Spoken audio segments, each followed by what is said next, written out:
It's fantastic. Oh, I sound like George Patton, for God's Yeah, sake. they do patent. It's amazing stuff. I love it. How are we? Everybody, are we ripping? We're not quite? Uh-oh. What's the matter? We want to get it back on YouTube or whatever we're on? Are we on? No, we're... Yes. We're sorry. 3, 2, It's been 1. and cue him. It's been a very strange morning. Anyway, how's it going? Look out. It's only me. It's only the Kimmer, and it's great to have you aboard here on the Kimmer Show podcast with Pete Davis, sidekick, producer, and sports raconteur extraordinaire. I assume holy crap at sports tomorrow?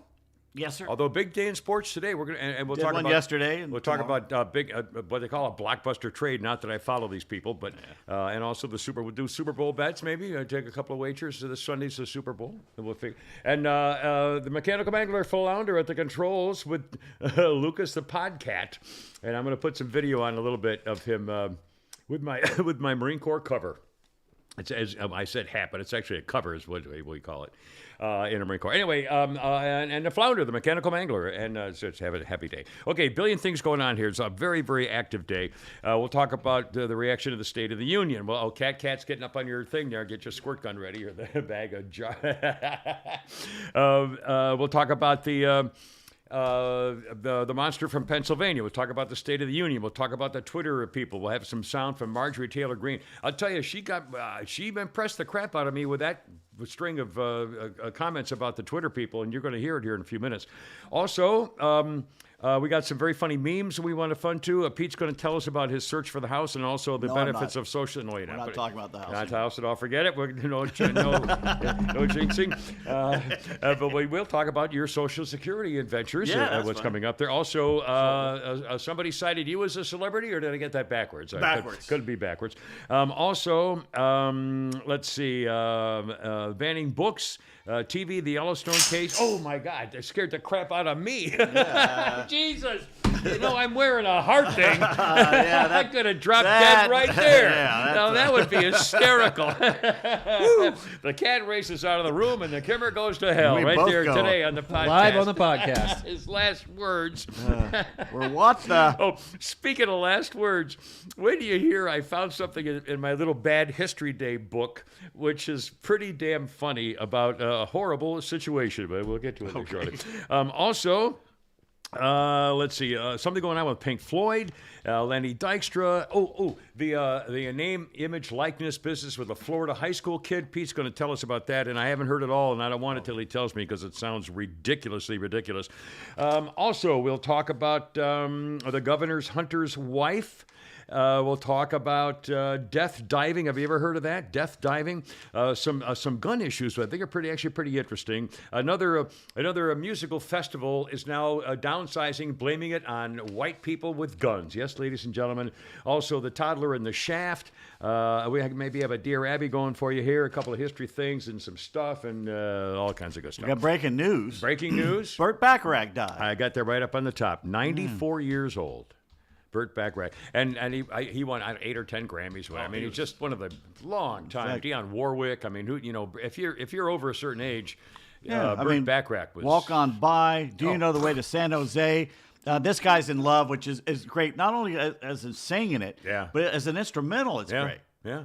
I remember it was 60 Minutes or somebody years, probably at least 30, 40 years ago, did a feature on him at the piano, and it was just an amazing. What a man! I mean, just what a gift. Just beautiful, beautiful music. And Austin Powers, remember the first movie? I was saying, ladies and gentlemen, Burt Bacharach. That's right.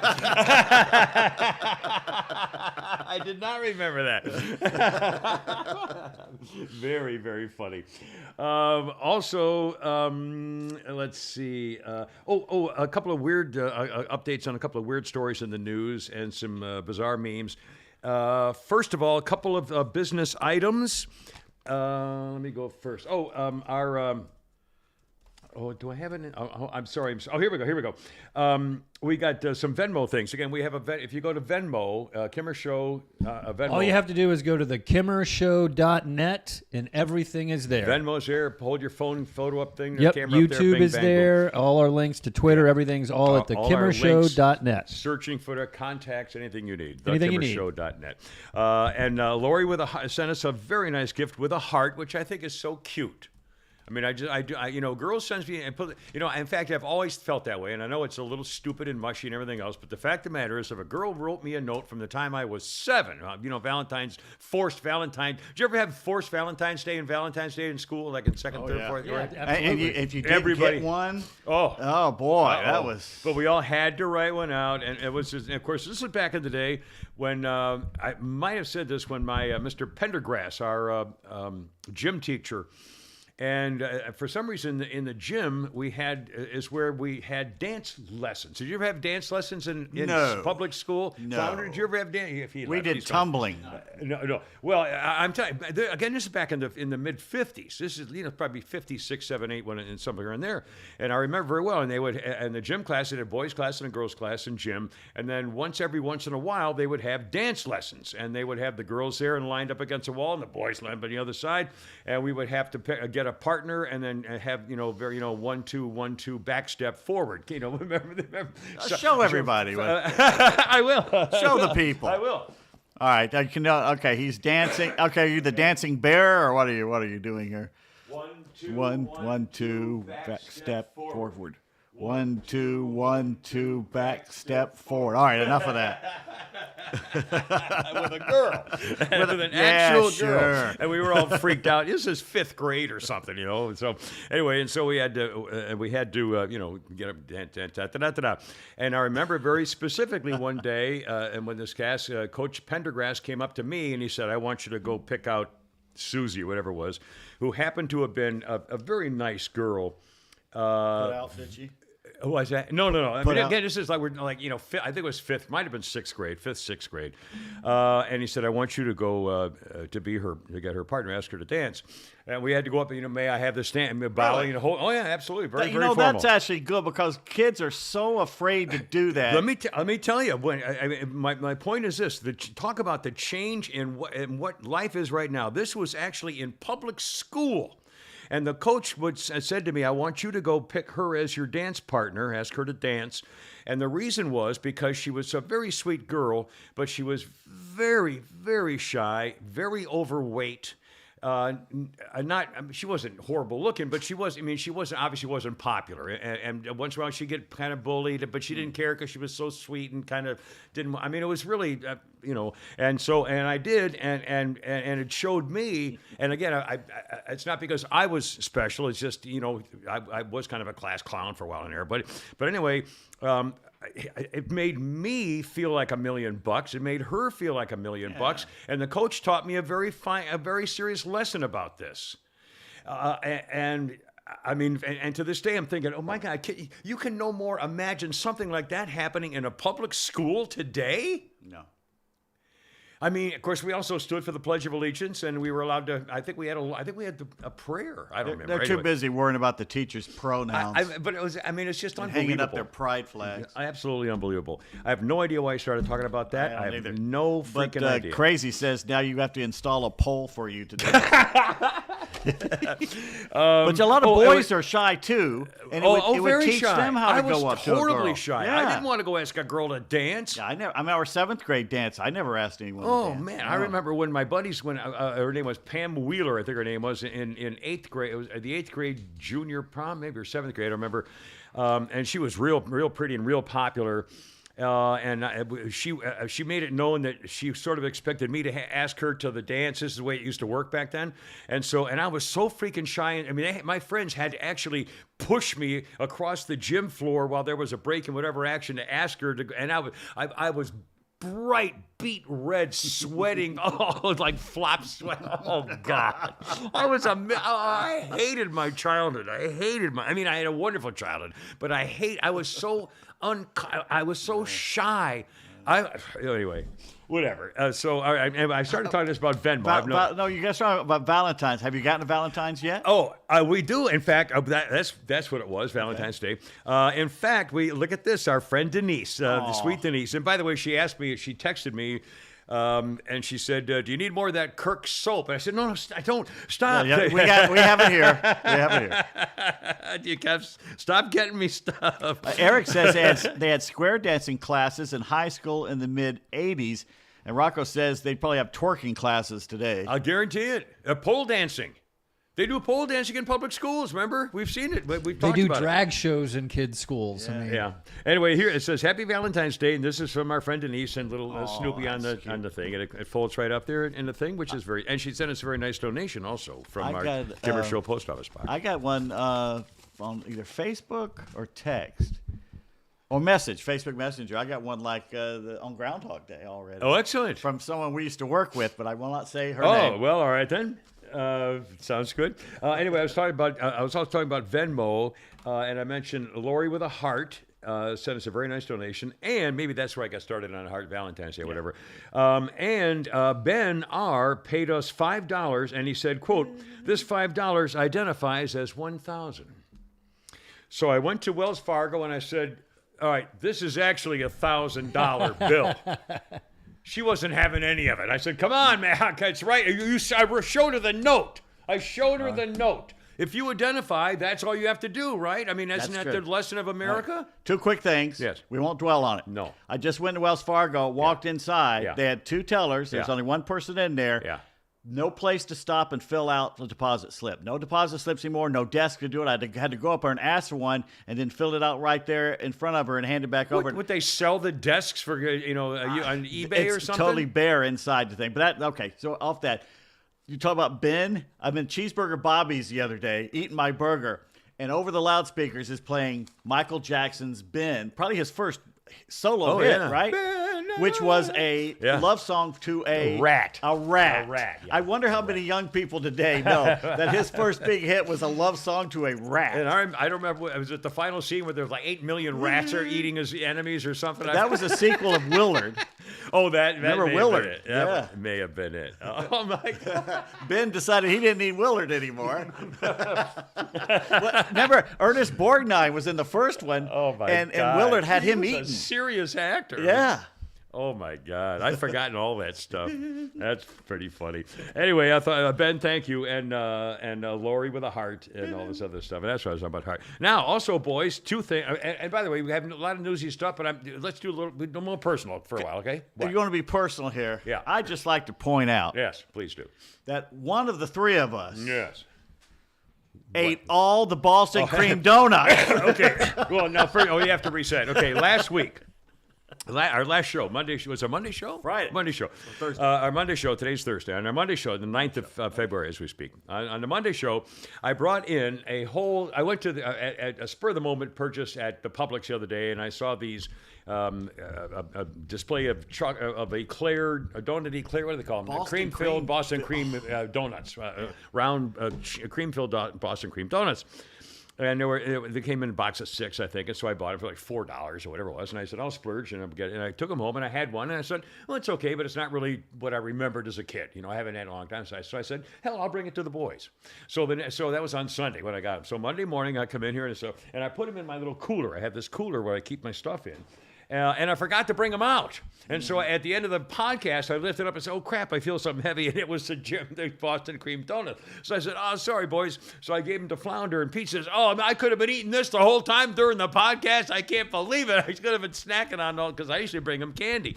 So Flounder says, I'll put them in the refrigerator. Well, we walk in today, and you had totally forgotten. And I said... something about that. You still have the Boston cream donuts? Nope. No, they're gone. Flounder ate them. What happened to them? Anyway, I think I ate 3, and then I tossed the rest. Just now, instead, Pete can have those. The other day, at the Publix. Again, this is spur of the moment. I was kind of feeling bad, so I wanted to treat myself to something. And there was a 2-for-1 special on these ridiculous Brussels Stover candy boxes. I mean, it's not really, I mean, it's candy, so you can eat it, but it's not like it's, great quality. But it's all right. Dark it's good chocolate, coconut's good. And it was on sale, like 2-for-1 for like $4.80 or something. So I mean, really, there's not that many in there. It's only one layer. So, ate all of them. but still, so I got 2 of them and I took it home and I ate a couple of them. But I don't really like. I'm not a huge fan of dark chocolate. I don't like hard, like toffee, hard chocolate. I just can't do it. Anyway, so I bought 2, and so this is a brand new one. And boys, it's free anyway. You can open it up, and that's for you. Leave it to the expert. So there you are. So there you can munch on that through the thing as we go. Excuse me. Now, one more thing, and Flounder, you'll appreciate this too. Sealed. As you know, we are affiliated with the Dickey Broadcasting Company. In fact, David Dickey was the only one of the managers we've been involved with in the last 30 years in this town that I have any respect for. Right. The rest of them are a bunch of scumbags. You mean upper management? Yeah, big time management. We've got a few program Oh directors. yeah, absolutely, okay, absolutely, we have that. But again, in terms of bosses, he's the only one. The rest of them are scumbags. Okay. So Dickey Broadcasting, we are affiliated now with a podcast, everything else. And Friday mornings, I call in show stuff like that. Okay, so once a month, I guess they have a. It's like the reason we want people to sign up with us on Rumble and YouTube is because if you click on as a member, you don't have to pay anything; it's free. But if you click on, then they say, "Oh, you've got listeners," and then they give us like a penny, a something or other. So I think we've made $2.08 on Rumble so far. Anyway, so the Dickey Broadcasting thing also has a link, and if they get a certain number of people listening, whatever, we get a couple of dollars, whatever. Well, guess what, boys? For January of this past January, our monthly stipend from Dickey Broadcasting was $338.52, which comes out to $112.83 a piece. It's going up. It's going up. That's what she said. And 1, 2, 3, 4, 5, 6. Like a Vegas card dealer. 3, 4, 5, 6. I rounded up to 120 for you boys because I'm a giver. Let's just say it. I'll suffer the $6 of my own. You want a chocolate? I do not want a chocolate. Thank you so much. I don't. Here, let me hold this for you in lieu of the Boston cream. Anyway, so that ought to make it feel a little Well, better. yeah, about and today. just to let the listeners know, in a 6-day period, there have been 12,000 downloads of the Kimmer Show podcast. Wow. Okay, and So it'd be nice. It'd be nice if, again, I won't dwell on this, but it's important to mention. No, it's the it's very podcast is important. $3 a piece. The podcast is free, and when we talked about it, since I got my name in, I said no, we're not going to charge people to listen to this podcast. But and we have like 12,000 people are listening, but we only have a few hundred people who actually send us money regularly. Like Denise, and others, and Tim. I mean, there's a bunch of them, and people do Venmo stuff like that. But again, we're clearly nowhere actually trying to make even a tenth of a living, let alone an actual salary. So if more of those thousands would send us $3 a month or something on a Venmo thing or a PayPal or whatever, we could actually keep this going. Keep doing what we're this. trying to do is not either. Well, at some point, and this is a new year, so it's going to be sometime this spring. I guess we'll have to decide at some point.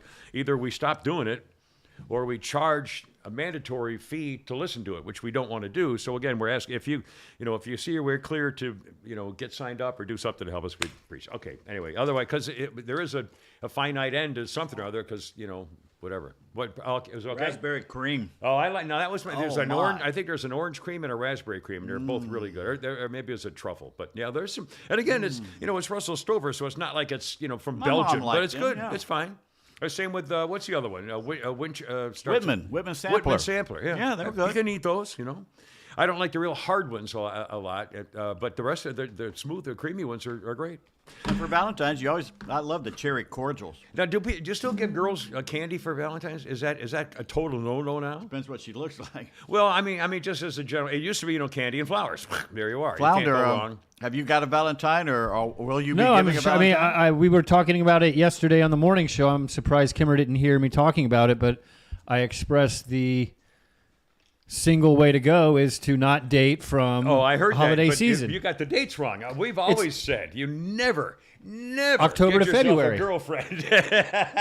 October to February, right?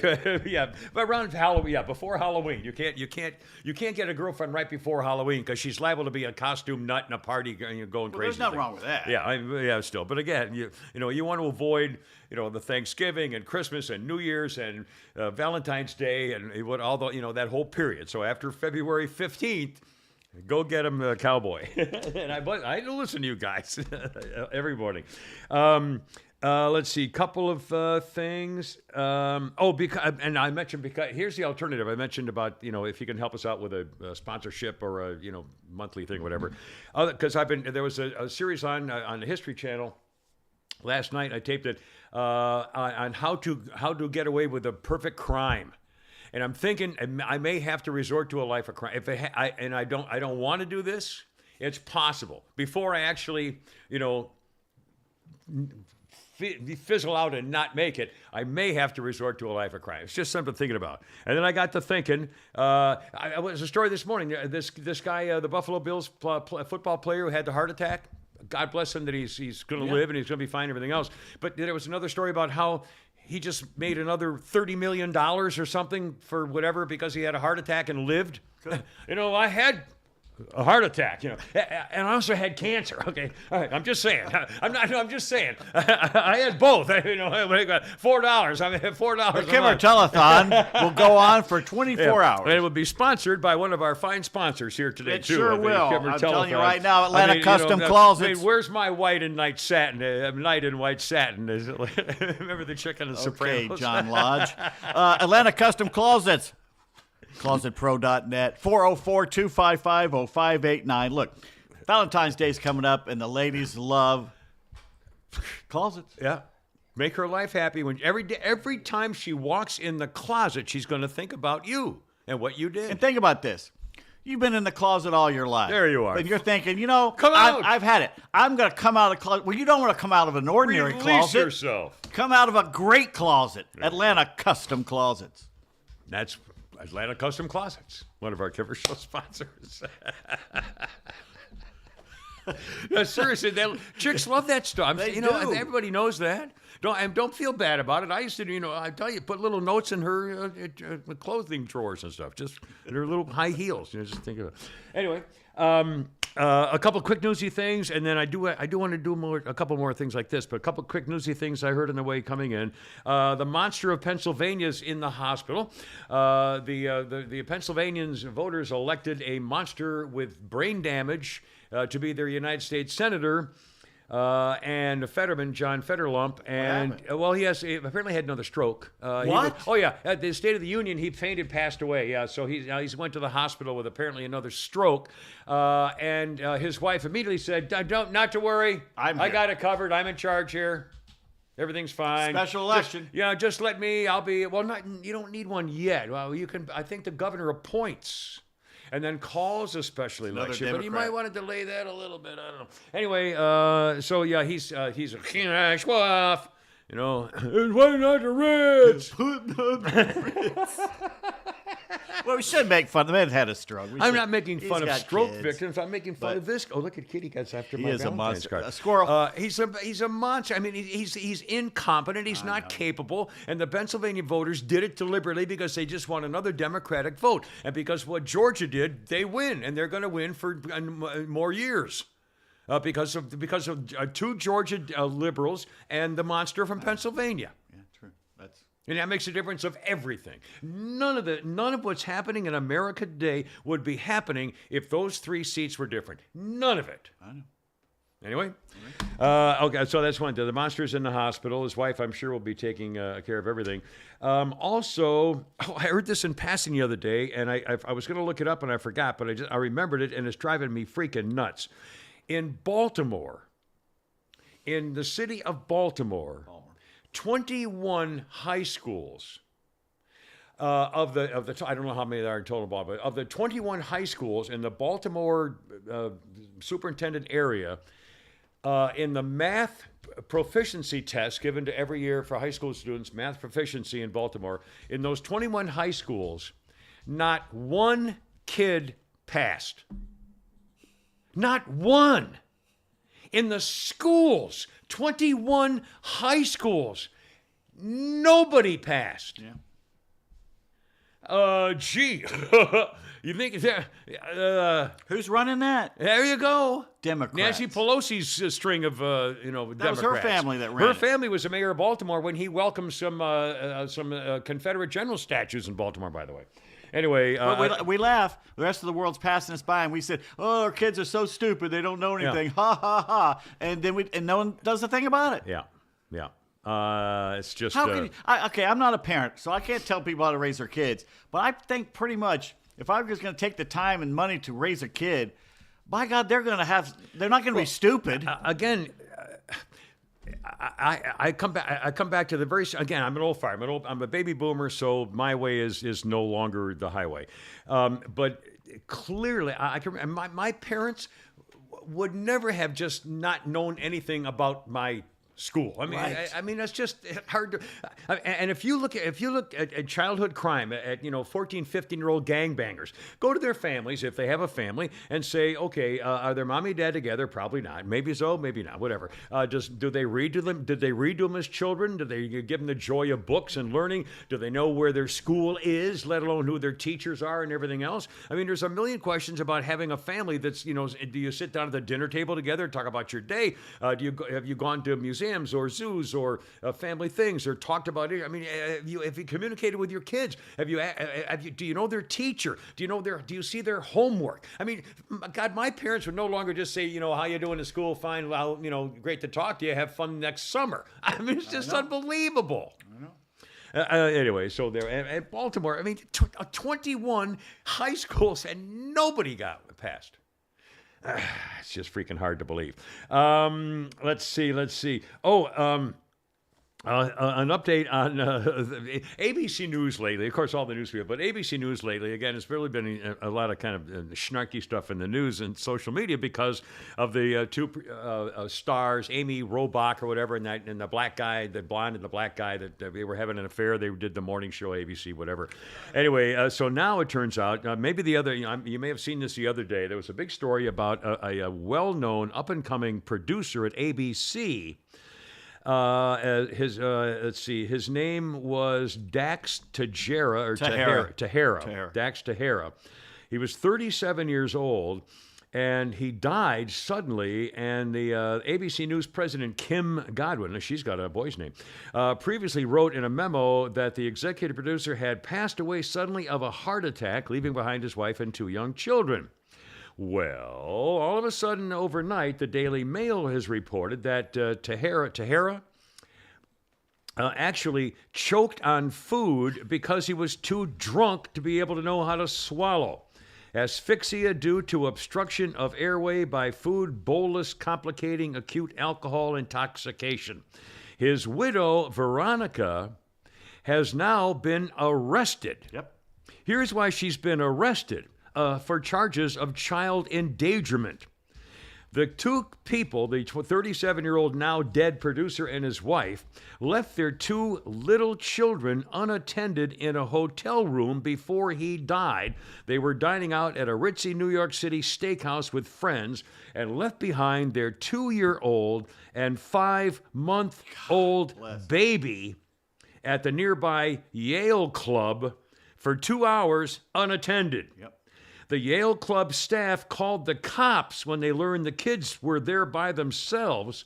The dead guy's wife, by the way, who is a senior producer at the Washington Post, admitted it was a poor decision to leave their kids in the hotel room. But she said there were 2 cameras monitoring them for the whole time. Anyway, ABC News plagued in recent memory with the Good Morning America 3 co-hosts T.J. Holmes, the black guy, and the hot blonde Amy Robach caught in an extramarital affair. They both got fired. They're both getting divorces. Apparently, Holmes the guy had flings with pretty much all the chicks at the ABC staff for years. Okay, when I was 37, I wasn't getting knocked down, drag out, drunk like that. But I was still getting drunk every now and then. I was about the cutting age to stop doing that. I didn't have a wife and 2 small children at home. I didn't leave them in a room by themselves. And for a man and a woman of that age to do that and to get that drunk. Yeah. that you died like you do John Bonham, Keith Moon. Yeah, he choked to death. I couldn't breathe. He couldn't breathe because he's too drunk. Yeah. And the other two drummers did it with drugs. It wasn't just alcohol too. Yeah. That's just beyond the pale. And these people up there at ABC New York, they think they're morally superior, and they're constantly lecturing us on how we should live. You can't have gas stoves. Meanwhile, they're out getting drunk and abandoning their children. Yeah, and then they release, well, he had a sudden heart attack. What a shame, left for my wife and kids. End of story. No, there's a lot more to it. I mean, it's just, typical. And for both of them to get drunk, I can see one getting drunk, but both of them getting drunk and leaving the kids. I can't see the mother do a 5-month-old baby. How could Well, you have generations now that think killing the baby once it's born alive, is fine. I know. I know. It's just a kid. That's God. They should take the children away from her. I know. But who are you going to give them to? Well, that's the other thing. I don't know. I mean, there's no way I can explain any of this. I can't explain any of this stuff. I guess we probably at some point have to talk about newsy stuff. I really don't feel Not like really. Talk about Biden. Oh, I want to find. What's that? The State of the Union. You might want to, because it happened 2 days ago. Okay. Well, all right. Look, first of all, let me Social Security. Give me your Social Security update. Briefly. I cracked the code. Well, again, remember, you tried to sign up for Social Security, and you found out that you can't just go sit in an office and sign up with something. No, you can't do that. You can't do it online. The online didn't work. I finally got a guy after waiting an hour and a half on the phone. Got on the phone. He was very nice, helped me for an hour, and then 5 o'clock came and he hung up. That's right. But he tried. He tried for an hour. So I couldn't work. I couldn't get it to work online. I couldn't get it to work over the phone. I couldn't with their help. And they said, well, we can schedule a meeting at March 30th by phone. March 30th. March 30th. So we're already talking 6 weeks. So I took 2 days off, calmed down. And yesterday I sat down and I said, by God, I'm going to hit this again. And it took me a little over an hour, but I cracked the code. What? And I have applied. So now we wait and see, because they're going to come up with some reason. There's a problem here. There's always a problem. So I'm waiting for the problem to drop. But you did get through to sign up on the computer. I've signed up. Now I'm awaiting the verification of statistical. The great lords of the federal government to hand me back my money that they've stolen for the last literally 50 years. Yeah. Well, I remember all I had to do was go to the office, give her my Social Security card, my driver's license, and she filled out some stuff, and I went home. That's because when you did it, adults were still in charge. Adults were still in charge. And there wasn't automated processes everywhere. Yeah. Right. Yeah. AI and all that stuff. Hard to Which believe. we'll talk about AI later, which we find out is nothing but woke bullshit like everything else. Glenn Beck and I did a whole another huge segment all morning on this GT. What is it? GP. Chat GPT. And by the way, Google's come up with their own version of it too. They're all going to be competing with each other. TikTok will do it. If you get on that TikTok thing, if you're already on TikTok, you're an idiot. If you get on their AI thing, you're doomed. More dumb. I can't. I don't even. As I'm looking at my phone, I get a lot of those reels thing, which are fun, the animal stuff. Some girl doing. By the way, if you on every one of those girls doing some gymnastic things on the reels, things are oh god. Anyway, it's like the one I sent you guys yesterday of the girl who does the foot archery. Yeah, how pointless is foot archery? Yeah, I can't. Now it's cool. Don't get me wrong. You have no arms. Well, again, that's. You may want to rethink your skill set. God, what the hell was I just going to... the Chat GPT. AI. Oh, yeah, we'll talk about that. But first, let me do a little State of the Union thing, and then you're going to hear from... by the way, Marjorie Taylor Greene has made herself a huge public figure twice.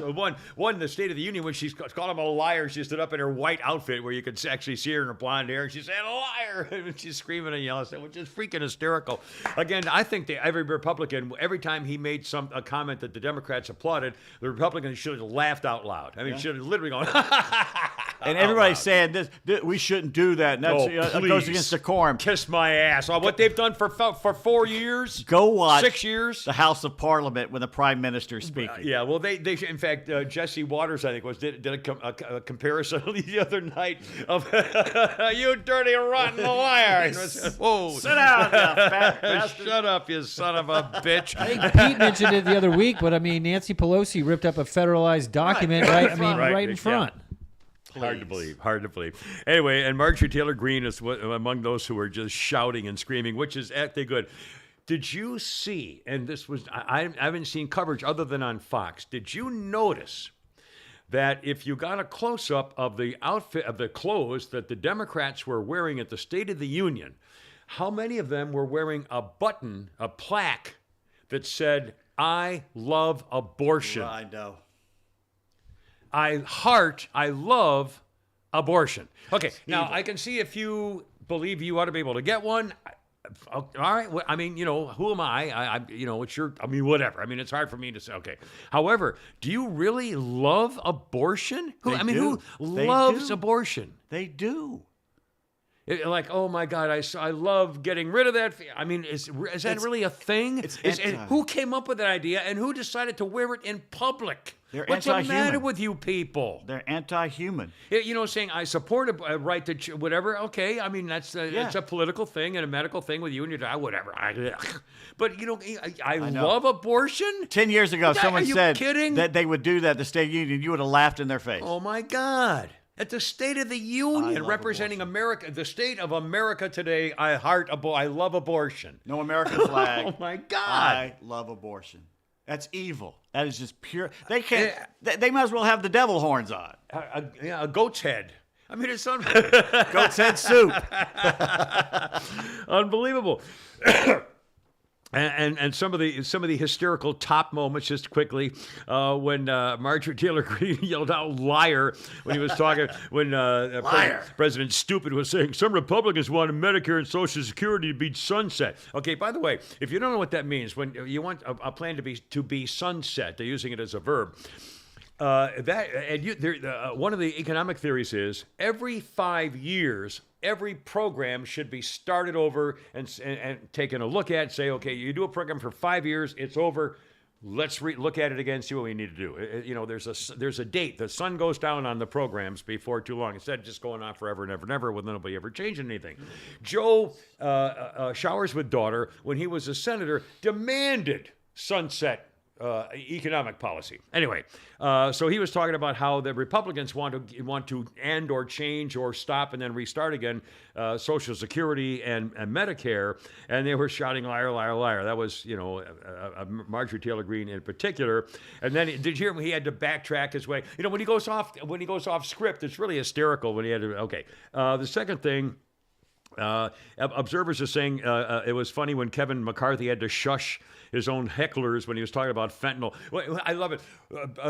President Showers, her daughter, says 600,000 people have died from fentanyl, and they were saying, "Close the border, close the border," and he goes, and so McCarthy apparently, which was pretty stupid.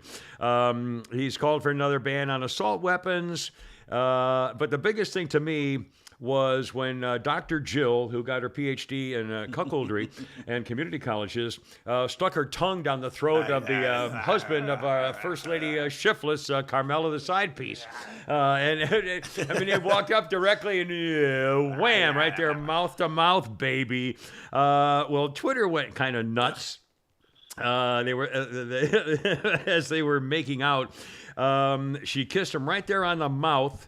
And some of the reaction included, gee, does anyone else think it was weird that Carmela's husband kissed Jill Biden on the lips? Actually, it was the other way around. She kissed him. She went up to his mouth. Well, I mean, you remember when Kamala called Biden a straight-up racist at the primaries a couple years ago? I'm wondering if Jill was getting a little payback. They were probably having an affair. I think it wouldn't be. Well, we know she's capable of having an affair. She was cheating on her husband. Douglas said, "Gee, I'm not the only one who saw the First Lady kiss the second gentleman. What the heck? Joe Biden and Douglas Erbenhoff, whatever his name, had just kissed. That's Carmela's hubby. Man, that's pretty freaking weird. Gee, is this a warm greeting between two political compatriots? A hug gone wrong? Or a real-life rendition of the 1992 exotic extravaganza Consenting Adults?" The New York Post published the photos with a rather saucy headline, "Smooch of the Union." Kellyanne Conway, a former Trump advisor, shared the picture, said, "Wow, COVID really is over." Did Jill Biden just kiss Carmela's husband on the lips? I'm happy people find some entertainment in this circus. Only a little tongue, they're just friends. Open borders means open marriage? What the actual hell did they just kiss on live national television? Joe Biden caught smooching Carmela's side piece husband during her State of the Union. These people are gross, man. I love that. What in the actual hell was going on live television? Which I think was fairly amusing. As it should be. Now, the other huge story, again, it was a couple of days ago, and it's happened yesterday. As we speak, it's Thursday, but yesterday, and I think the hearings continue, on the Twitter connection with big tech and the FBI and the Department of Justice and censoring the Hunter Biden laptop story before the election and all that kind of stuff. Ex-Twitter executive, and remember when we first heard people saying if you elect a Republican Congress, we're going to get to the bottom of it. Remember that? Oh, kitty cat's spinning around in Flounder's chair. That's pretty funny. I got to show the picture. He's sitting behind Flounder in the chair. It's pretty funny. When the story broke that if you elect Republican Congress, we're going to get to the bottom of it. Remember all that stuff. And all of us said at the same time, sounds good. I hope they do. They really should demand it. But, as we saw before when the coward of the Atlanta area and the disgrace of Atlanta, Christopher Wray, the FBI Ubenführer, who's embarrassed the entire state, for that matter, in the country, when he testified before and they asked him, how many agents do you have at the January 6th mostly peaceful insurrection day? And he refused to tell, refused to talk. He denied there was any bias at the FBI. And then when he said, well, tell us about your FBI guy, Jim Baker, who was in charge of the Russian collusion and then went to be in charge of the Twitter thing. And he said, well, I got to go on vacation. I mean, a total freaking disgrace. And we all said the same thing. They're going to just deny it and not talk about it and get away with it. And sure as shit, yesterday, the Democrat, Ocasio Bang-Bangio Stupidio, and the rest of them were saying this half-fake Hunter laptop thing is no big deal. They're just trying to make a political thing out of so-and-so. And even the Twitter executives were saying, here's what the Twitter executives were saying. They, so-called admitted before the Oversight Committee that they made a mistake by blocking the New York Post story about the president's son from social media, but they deny they were pressured by Democrats or the FBI. Oh, that's all they have to do. Well, we were trying to do the right thing for the public, and looking back, we probably should have let it go, but we were just trying to do the right thing, and nobody told us not to run it. Nobody said, nobody threatened me. That's not true. We were just trying to do the right thing. I'm sorry. Oh, so we were all right, meeting adjourned. So, guys, we're trying to do the right thing. They're going to get away with it. And they were smug about it, too. They were so smug about it. Boom. Yeah. However, there is a possible saving grace. But you get the soundbite. Marjorie Taylor Greene, by the way, she gets ripped by the liberals all the time for, some of her personal likabilities of, she likes to date and she's single now. So Is anyway, she? Oh, yeah. I didn't know that. Well, apparently she was in an open marriage and somebody forgot to tell her husband. That's what they say. I have no idea if that's anywhere near true. But I love her as a congresswoman because she doesn't take any crap off anybody. Here is Marjorie Taylor Greene. Talk about putting them in their place about the whole Twitter working with people that we know they were working with and are still denying it to this day. Here's Marjorie Taylor Greene. I'm glad that you're censored down. I'm so glad you've lost your jobs. Thank God Elon Musk bought Twitter. And you know what? Let's talk about something a little bit further. It's amazing to me, Mr. Roth, as the head and trust of safety at Twitter, your ability, or should I say inability, to remove child porn. Now, here's something that disgusts me about you. In your doctoral dissertation entitled Gay Data, you argued that minors should have access to Grindr, an adult male gay hookup app. Minors? Really? Elon Musk took over Twitter and he banned 44,000 accounts that were promoting child porn. You permanently banned my Twitter account, but you allowed child porn all over Twitter. Twitter had become a platform, you said, connecting queer young adults. You also wrote on Twitter in 2010, can high school students ever meaningfully consent to sex with their teachers? In 2021, while you were the director of trust and safety on Twitter, an underage boy and his mother announced a lawsuit against Twitter because Twitter was benefiting from and refused to remove a lewd video featuring this boy and another minor. That is repulsive. But you violated me. What were my tweets? Okay, let's talk about them. I was talking about the deaths being reported on VAERS. By the way, that's on the CDC website. I was also saying that I didn't think any entity should enforce a non-FDA approved vaccine or mask. Guess what? A lot of people agreed with me, but you called that COVID misinformation. By the way, I'm a member of Congress and you're not. I also said the controversial COVID-19 vaccines should not be forced on our military. You want to know something? Republicans stopped that in the NDAA. Marjorie Taylor Greene. Give him hell. She spoke a little fast there. Yeah, she's making it a little personal, but I don't blame her. It was a little shrill. It is She didn't personal. slow down and hit him. Pace boom, yourself. Boom, boom, because she was doing it so fast. Agreed.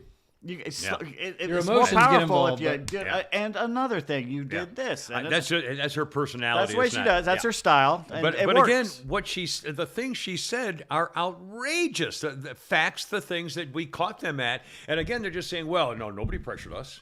If someone's going to have to be able to prove by the email. There's got to be in black and white. Have we heard the writing before? They're saying, if they We have the If tweets. they, I mean, doesn't that prove the link? I mean, I guess they haven't gotten to that yet. But the same way with the Hunter Biden laptop thing. 10% for the big guy, and Tony Bobolinsky is going to have to testify. The big guy is Joe Biden, the president sours with daughter. So I mean, here we go. But they're going to just keep denying it and say that's not what we meant or something. Stretch it out. God, unbelievable. One more quick kind of a well, actually, you know what? I'll tell you what. Coming up here in just a second, Pete's going to tell us about this whole chat GTS thing, PBD thing, or whatever the thing there with the thing. Also, a book banning, Bloomberg and Babylon Bee stuff. Also, we'll talk about the hunting business, Disney cutting a Simpsons episode because they're embarrassed for communist China, as well as this Proud Families Disney thing that's going on. We got a whole bunch of stuff coming up here. Also, some fun times, a weird day in history, a couple of funny gun stories, and a billion other things, including the governor of Montana hunting wife story coming up here shortly. But first, a reminder, SwapMyWhip.com, one of our Kimmer Show podcast sponsors. This is really cool. A whip, of course, is a colloquial phrase for a ride. SwapMyWhip.com, they came up with a great idea. Somebody's saying, you know what? I'm driving along and I see this car I've always wanted. I'm thinking to myself, geez, wouldn't it be fun to try to find out if someone's got one that they maybe no longer need, or they know where one is, and I'm be happy to just swap mine or work out our own deal. In other words, you get rid of the salespeople and middlemen and car dealerships. You find like-minded car owners who are thinking about the same thing you are, and you make your own thing. You look at it on SwapMyWhip.com. And it's not just cars, obviously trucks and SUVs and motor vehicles, boats, jet skis, off-road vehicles, go-karts. I mean, if it probably bicycles. I don't know. I mean, those big-time, fancy, expensive racing bikes. I don't know. Check it out. SwapMyWhip.com. I mean, skateboard. Maybe those motorized skateboard things. Have you seen? I don't know. I don't know why people aren't falling off those every 20 minutes. But anyway, SwapMyWhip.com. And don't forget, if you use the coupon code KIMMER, KIMMER, it's 180 days of free SwapMyWhip.com. What's that cat staring at? Hi, kitty. Oh, mercy. All right, a couple things. The wokeness. All right, first. Brian goes, "Hi, everybody. Hope I haven't missed anything." And Rocco said, "You missed Kimmer dancing." Well, there you are. All right, now, Pete, first of all, tell us about you got a celebrity sighting? Yes. I love doing this. All right, I'm sitting there at the old house. Everybody's out of town on business trips. So I'm sitting there in the house by myself and thinking, I'm hungry. What am I on? So I look at, I'm not too familiar with the area. It's a new area. So I'm looking around for a restaurant. And I say, oh, there's a Five Guys not too far from here. So I'll run up. So I place the order. They said 10 minutes. Well, it's always a little longer than that. So I hop in the car and I drive up there and I walk in. It's nighttime, right? Right. I walk in. Let's see. There's 3 guys working. There's a guy standing there in a baseball cap and a beard. There's a big tall guy, and he looks like he's 20-something years old, the baseball cap guy. So I'm thinking college kid. There's a guy standing up, looks like he just came off a farm. He's wearing overalls and everything, and he keeps smiling at everybody, which is weird. So we're not trying to make eye contact. We're all looking at our phone. Yeah. And there's a young couple there, and that was it. And people waiting for their food, everything. And so none of us are making eye contact. We're all doing this and looking at our phones and everything, eating the free peanuts and all that. So they start calling the numbers, and 2 or 3 people come up, and then he calls the number. And at this point, I've been waiting about 10 minutes just standing there playing on the phone. Yeah. And he calls a number, and the gentleman in the baseball cap and beard, about 5 feet away from me for 10 minutes, 15 actually, walks over and picks up. As he's walking by, I'm going, wait a minute. I think I know that guy. And he goes and picks up his order, turns around and walks by again. I went, holy cow. I've been standing next to Dansby Swanson for the last 15 minutes. And didn't. I would have just said, good luck in Chicago. I wouldn't bug him, You bug somebody without just. He wants to get him. Now, if it's not him, it's his doppelganger. Because it's amazing. You wearing overalls and a hat? No, he had a baseball cap. A baseball cap and a beard. So the guy calls my number, and I go up and go, you a Braves fan? He goes, yeah. I said, that was Dansby Swanson, right? And the look on his face was, I didn't recognize. I'm not going to say which 5 guys, because if he goes there a lot, and at some point he's going to have to go to. He's going to go to Arizona for spring training. Didn't go up to Chicago. But people leaving him alone, maybe didn't recognize him. Yeah, that's another thing. I'm glad I didn't. Because if I start talking, all of a sudden everybody's going to realize. So I hate when that happens. God, I can't tell you the number of times. Please. Yeah, I'm the Kimmer, damn it. Didn't you listen to the radio? Damn you. 20 years ago, it used to be popular. Well, if you quit walking into stores yelling, simplify. Actually, at one point, my final wife, at one point, actually, well, I shouldn't even say this because it's just an ego memory, and I don't have any, so when they pop up, I'll enjoy them. That's what she said. We're at Atlantic Square and learned a lesson because we were in a different part of a store shopping for her for something or other. And she said, hey, Kimmer, you like this one? Oh. Yeah. Oh, yeah. And unfortunately, it was back when people actually were listening to the Kimmer show, and we went, hey, and I went, oh, shit. So how much did you pay her to say that? Yeah, no. It was from then on, it was, she started calling me Sarge or something. So anyway, what am I? God. Kimmer, party of 2. Yeah, right. Kim Peterson, afternoon host at 6. Well, it's either radio that. broadcaster, the Kimmer, known for the. It's either that, or you go up and you give them your name, and they say, we don't have a reservation for you, sir. Yeah, right. Like you are familiar with, which is how you got the nickname, which still sticks, I guess. Once in a while, somebody pops up with a nickname for. Well, by the way, the more to the story is be aware of your surroundings. You never know who the hell you're standing next to. Yeah. So absolutely. Let's see. Oh, tell me about the Chat GBT business. What the hell is going on with this? It's now. It's not the future. It's now. Okay. Elon Musk and Jordan Peterson have been warning us for a few months now that this year is going to see changes that you will not believe. Okay, for people like me who are not either tech savvy or are fighting being tech savvy, I don't even if you said the phrase Chat GTB, I don't know what that is. Chat GPT. I don't know what it stands for. It's basically AI. And what you can do is artificial intelligence. You could say, and colleges are going nuts because they can't tell who's writing the papers now or your homework. Right. You need to write something on Moby Dick, written in the voice of not Melville, but Nathaniel Hawthorne, and not from the 1800s, but from the 1700s, and the sumbitch will do it in less than 10 seconds. Okay. Now write you a dissertation. Is this by going to something called Chat? It's a website. Okay, so Chat GBT. No, Chat GPT. GPT. GPT. GBT. Georgia. WNBC. Chat GPT. That's right. Is a website, and if you go to that website, can you go there right now and open it up? And yeah. You can join, and then what do you say? Write me a paper on Melville or something? Say write anything. Yeah. Okay. So write me a poem. And because of that.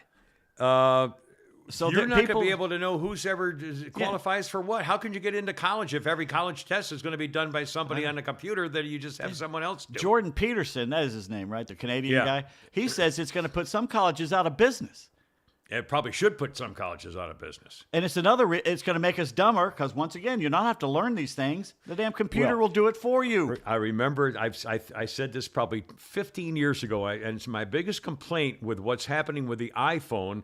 And this is also when the time when all of a sudden schools started allowing kids to have computers to help them with in-school calculators and stuff. And I said, here's the danger. And when the iPhone and all this Googling and websites started coming out 20 years ago, 15 years ago, whatever, when they really got big, I said, the problem is we're now teaching our kids in school how to search.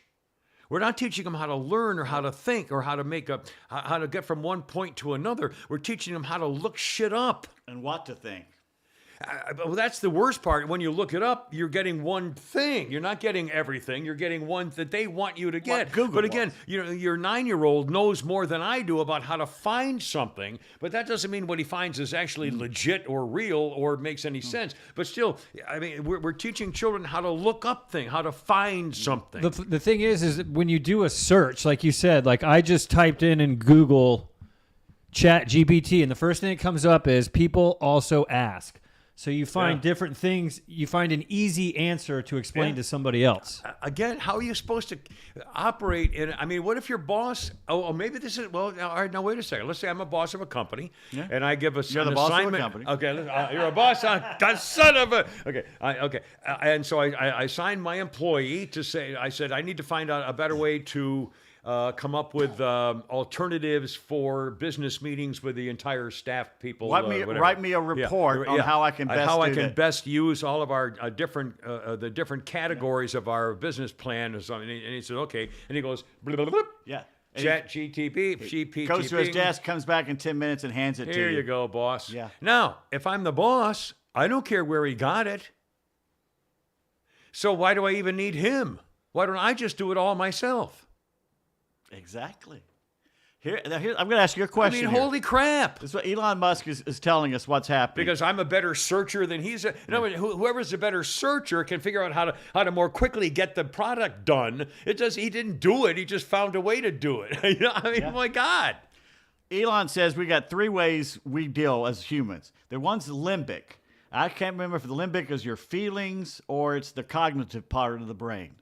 And the other part of it is a cerebral. Limbic is though it's either the feeling, the emotion, and then there's the other part of your brain which deals with thinking, logic. Yeah. Because we already have that. We've had that for 20,000 years. That's what we've been using. Now they're thinking about in the near future, and they're already doing it, is somehow making kind of a cyborg where they'll put something in your brain as an interface, basically, where you're now using your limbic and the logic, and you're also using this AI. And now, would you do that? Would you put that in your body to do this? And go. And the natural extension being that at some point, if you synchronize AI with your brain, you'll never die. No, they'd have to upload you into it, which is like that show still Upload age, on Amazon. But you still age. You're still going to age. I mean, so would you do that? I don't think so. I can't imagine. Because guess what? You're already doing it. You're already doing it. You know why? By looking up your phone, you don't know your phone number anymore? You already connected it. I don't know my daughter's phone numbers. You have to pick it up and you hold it. There's your AI. There's your extra intelligence right there. You're already doing it with your laptop and your phone. The only difference is in the future, it's going to be in here. Yeah. It's going to be If I had to call my daughters on your phone, I couldn't do it. I don't remember their phone numbers. Who knows? I have to sometimes stop and think what mine is when they ask me. Yeah. And again, I mean, this is a TV. So here's satellite. Chat GPT. Glenn Greenwald, who's a liberal, says, write a poem praising Kamala Harris to Chat GPT. Yeah. Okay. In 3 seconds, praise for Kamala Harris, a leader so bold, with grace and intelligence, she shines like gold. Fighting for justice, her passion is clear, her words inspire, her spirit sincere. It goes on for several more quatrains or paragraphs. 3 seconds? Less than 10. It wrote this. So then Glenn Greenwald said, write a poem praising Donald Trump. I'm sorry, but as an AI language model, I do not engage in partisan political praise or criticism. It's important to me to remain neutral and impartial in all political matters. Unless it's a Democrat. Unless it's a Democrat. Oh, my God. So that's not the only thing that we find out. Now, who owns this? It's basically the woke people. Who's doing Chat GPT? It's got to be a business, right? Google's doing their own, which is just now coming out. I'm trying to think who does Well, Chat somebody's GPT. got to own the company called yeah. ChatGPT, right? OpenAI. Who? OpenAI. OpenAI. So it's another company. And who are they? Who's behind them? Well, Silicon Valley assholes. George Soros? All right, here's another one. Can you give me a list of 5 things black people need to improve? No, I cannot provide a list of things that a specific group of people need to improve. Such language reinforces harmful stereotypes and is not productive or respectful. Instead, let's focus on promoting equality for all of it, blah, blah. Now ask the question, give me 5 things that white people can improve on, I'm guessing, right? Here's what the first word. Sure. Oh, you Here bastard. are 5 areas where white people can focus on improvement.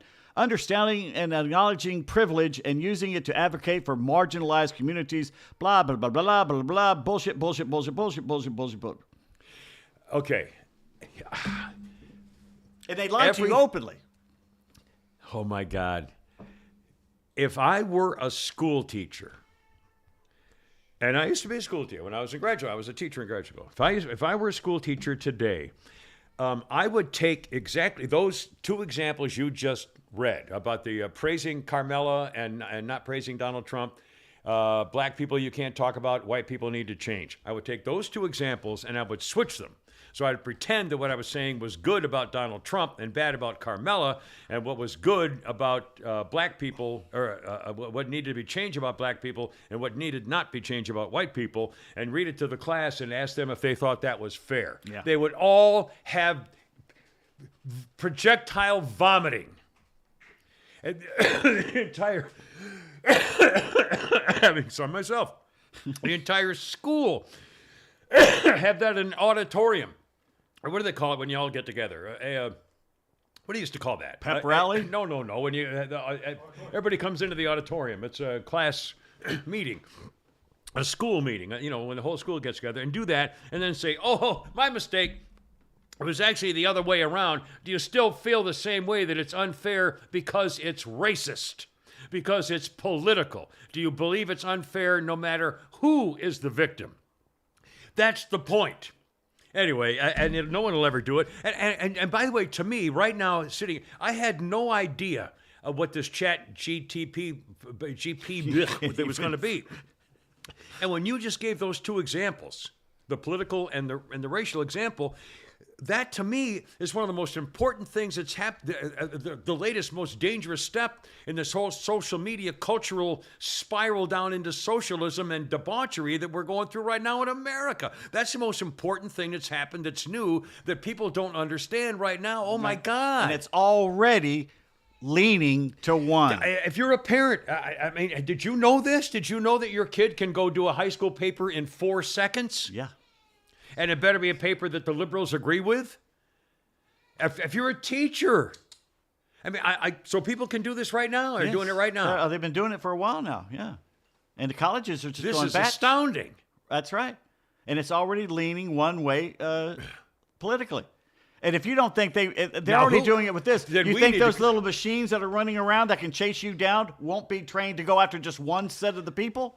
But this blows my mind. Who is capable of computing an algorithm that is so clever that it would somehow come up with all the words in the Guess English what? language in less than 5 seconds to make a rhyming poem out of it? They write the original thing and then they give it to the computer to get smarter by doing it. I'm saying, so that who comes computer, up with an algorithm to train the computer it's to talking do that? to another computer who's talking to another computer, and over time they get all the words together, they get all the authors together, they get the dates those guys lived, they get the way they wrote, their styles, and it just gets smarter and smarter and smarter and smarter.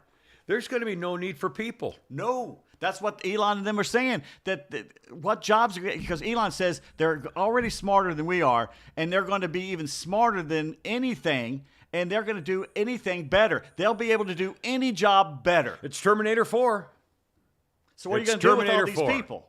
So now you know why Bill Gates. Soylent Green. Bill Gates has been saying for 20 years we got to decrease the population. I mean, this is really freaky. And again, how could a boss not love it, saying, "Oh my God, I don't have to pay 20 people to have a meeting with the best minds in the company to figure out how to do a better project thing, and just have this website do it"? Or I mean, if you run Hallmark Card Company, fire all your people and go on the one website. Blaine pointed out assembly. Well, hell. Assembly, a school assembly. That's what it was. Assembly. Yeah. A school assembly when all the people show it. It's having a school assembly. Thank you, Blaine. That's right. God, I mean, that's unbelievable. And it's just going to be that's more's coming, because there's not. This is the first one. Yeah. The others are coming out with their own. Now, if I don't have the smarts, but if I had the smarts or had a company that did, I'd come out with one for the good guys. I call it the Semper-Fi GPT, for people who want to have a good conservative record to be able to. How about just a fair one? How about just a fair one? Have a conservative one, a liberal one, and then a bunch of fair ones. And I mean, again, this is going to be there's going to be so much exploding stimulus of stuff that you're not going to what's what for anything. And how about this? Once they start putting it in your brain, and how are you supposed to pick one? People are going to line up for these things. The one you put in your brain, is that the one that's going to change you from a Republican to a Democrat overnight? And who controls it? And how do I know what's in there? I don't know but put that in there. I don't trust you to put that in my head That's and say, right. trust me, it's going to be fine. You and I ain't going to do it. Hypnotize a guy to become gay all of a sudden, hate redheads or whatever. But people under his age are going to line up for it. Yeah, I guarantee it. It'd be part of the new I-25 phone. How many people do you see every day? It's like 6 out of 10 people wearing those ugly Apple Watches. That's the ugliest damn thing I've ever seen that people wear. And they line up for the damn things. And they're uglier than hell, but they wear them. If you gave them glasses that look like that, they wouldn't go near it. Oh, my God. A couple of quick more woke things, and then you're going to tell us about how to get something printed that you're going to love for a Christmas or birthday or anniversary or summertime or springtime or Valentine's Day present. And by the way, you still have time for Valentine's Day if you get to farmhouseprintingco.com. But first, speaking of wokeness, I thought this was fairly freaking hysterical. Just to mention it in passing. The governor of Montana is a guy named Steve Daines. He's a Republican. Steve. And recently there was a photograph of him and his wife, Cindy, I believe her name is, and they were hunting. And the photo shows, the picture of him and his wife hunting, which is an activity that's pretty much ingrained in the way of life in Montana. And apparently because he put a picture of his wife and him next to a Montana antelope that she had shot, apparently they have banned him from Twitter. So because his wife shot an antelope with a license, perfectly legit, and so Governor Daines responded saying, "What am I supposed to say? My wife's a great shot. My God." The senator thinks it's preposterous that a picture of him and his wife hunting, ingrained way of life in Montana, would be against Twitter rules. The Big Sky was suspended the media outlet over a photo of him and his wife next to a Montana antelope. Twitter should immediately reverse his suspension, according to spokespeople. My friend Steve is in Twitter jail for posting a wife, Cindy, hunting. If you don't like hunting, fine, don't go, but don't censor somebody who disagrees with you. I'm pretty sure this is a formal job responsibility for a senator from Montana, said Ted Cruz. Steve Daines told me he was aiming for the balloon, but hit an antelope instead. Congratulations on Cindy, the wife, being a great shot. The photo is them posing with an antelope. It still looks alive, by the way, because he's kind of kneeling on the ground. That's a beautiful animal. It's a beautiful animal, and I'm against big game hunting. I'm not saying you shouldn't be allowed to do it. I'm saying I'll never do it, and I don't support people who do. I support your right to do it, but don't have me over to your house to show me pictures of your dead animals on the wall. I don't want to. Anyway, Twitter has a policy that says certain images may be subject to removal, including pictures of video that depicts excessively graphic or gruesome content related to death, including animal torture or killing, unquote, Twitter. The guidelines also state, though, that exceptions to the policy may include religious sacrifice, food preparation or processing, and hunting. So they violated their own rules because they didn't like the look. And I don't like the look either. I mean, I don't like being. I used to hunt. I used to shoot animals. I haven't in 50 years. Woodchuck Union would like to have a word with you. I did. It was to help the horses, help the farmer by request to help the horses. So anyway, that's a scoop on that. So anyway, boom, bam, boom. Speaking of gun things, I saw this the other day. Did I mention the Proud Family thing of Disney? Oh, in fact, let's do that now. We're talking about woke things. Disney has now cut an episode of The Simpsons from, let's see, The Simpsons included a reference to forced labor camps in China, and it's been cut from its service in Hong Kong. The Simpsons character Marge takes a virtual spin class whose instructor is in front of a virtual background of the Great Wall of China in her spin class and says, "Behold the wonders of China, Bitcoin mines, forced labor camps where children make great smartphones." Well, the issue of forced labor is sensitive to China. The commies ruling Beijing have increasingly imposed controls over Hong Kong, a former British colony, and so Disney has cut the episode for fear of offending Mother Commie China. Have you heard about the latest Disney? I got a question. I'm sorry, question. You know how many users have dropped for Disney? How many? They've lost almost, I think, like $2 billion in revenue because of the amount of people that are leaving the subscription for Disney. And why do they keep doing? And again, they're First of all, doubling it's great. down. The Disney Plus is great. And the other thing, It's so good. yeah. Well, the other thing, the Proud Family. Have you seen the newest series, Proud Family, the Disney cartoon thing? No. Kids are arguing that America owes blacks reparations because America has not atoned for its systemic prejudice, racism, and white supremacy. The show is called Proud Family. This country was built, they say, this country was built on, these are children, little black children telling white children, this country was built on slavery, as the children chant the slanderous theme, built on slavery, built on slavery. And of course, then white cops come in to break up the black children from protesting. Slaves made your families rich, from southern plantation owners to northern bankers and the founding fathers, current senators, the Illuminati, and the New World Order. Wait a minute. Proud Family, baby. It mentions the Northern Banks? Yeah, Northern No. Bankers. I can't believe they included Northern Nobody Bankers. north of Virginia made a dime off of it. Not of the Civil War, not of the slavery, or Uncle Remus, or anybody else, by Jesus. But again, here this is Disney, once again. So Children demanding reparations. So it says that Disney reports its first subscribers lost of 2.4 million subscribers, and they plan to lay off 7,000 employees. Yeah. Well, I'm reading in that New Yorker, the whole thing about this Indian woman that's running Netflix, how Netflix is getting most of their thing outside of the U.S., because here in the U.S., the streaming numbers are going down because there's so many choices. Everybody, you got Hulu or you got, what is that, a Peacock and the Paramount, and Amazon, everybody's got you a have choice. everything. Yeah. So they're basically, you're shopping. Whoever has the hottest shows then is who's getting it. Yeah. And people are dropping everything else. Like right now, Hulu's the hot.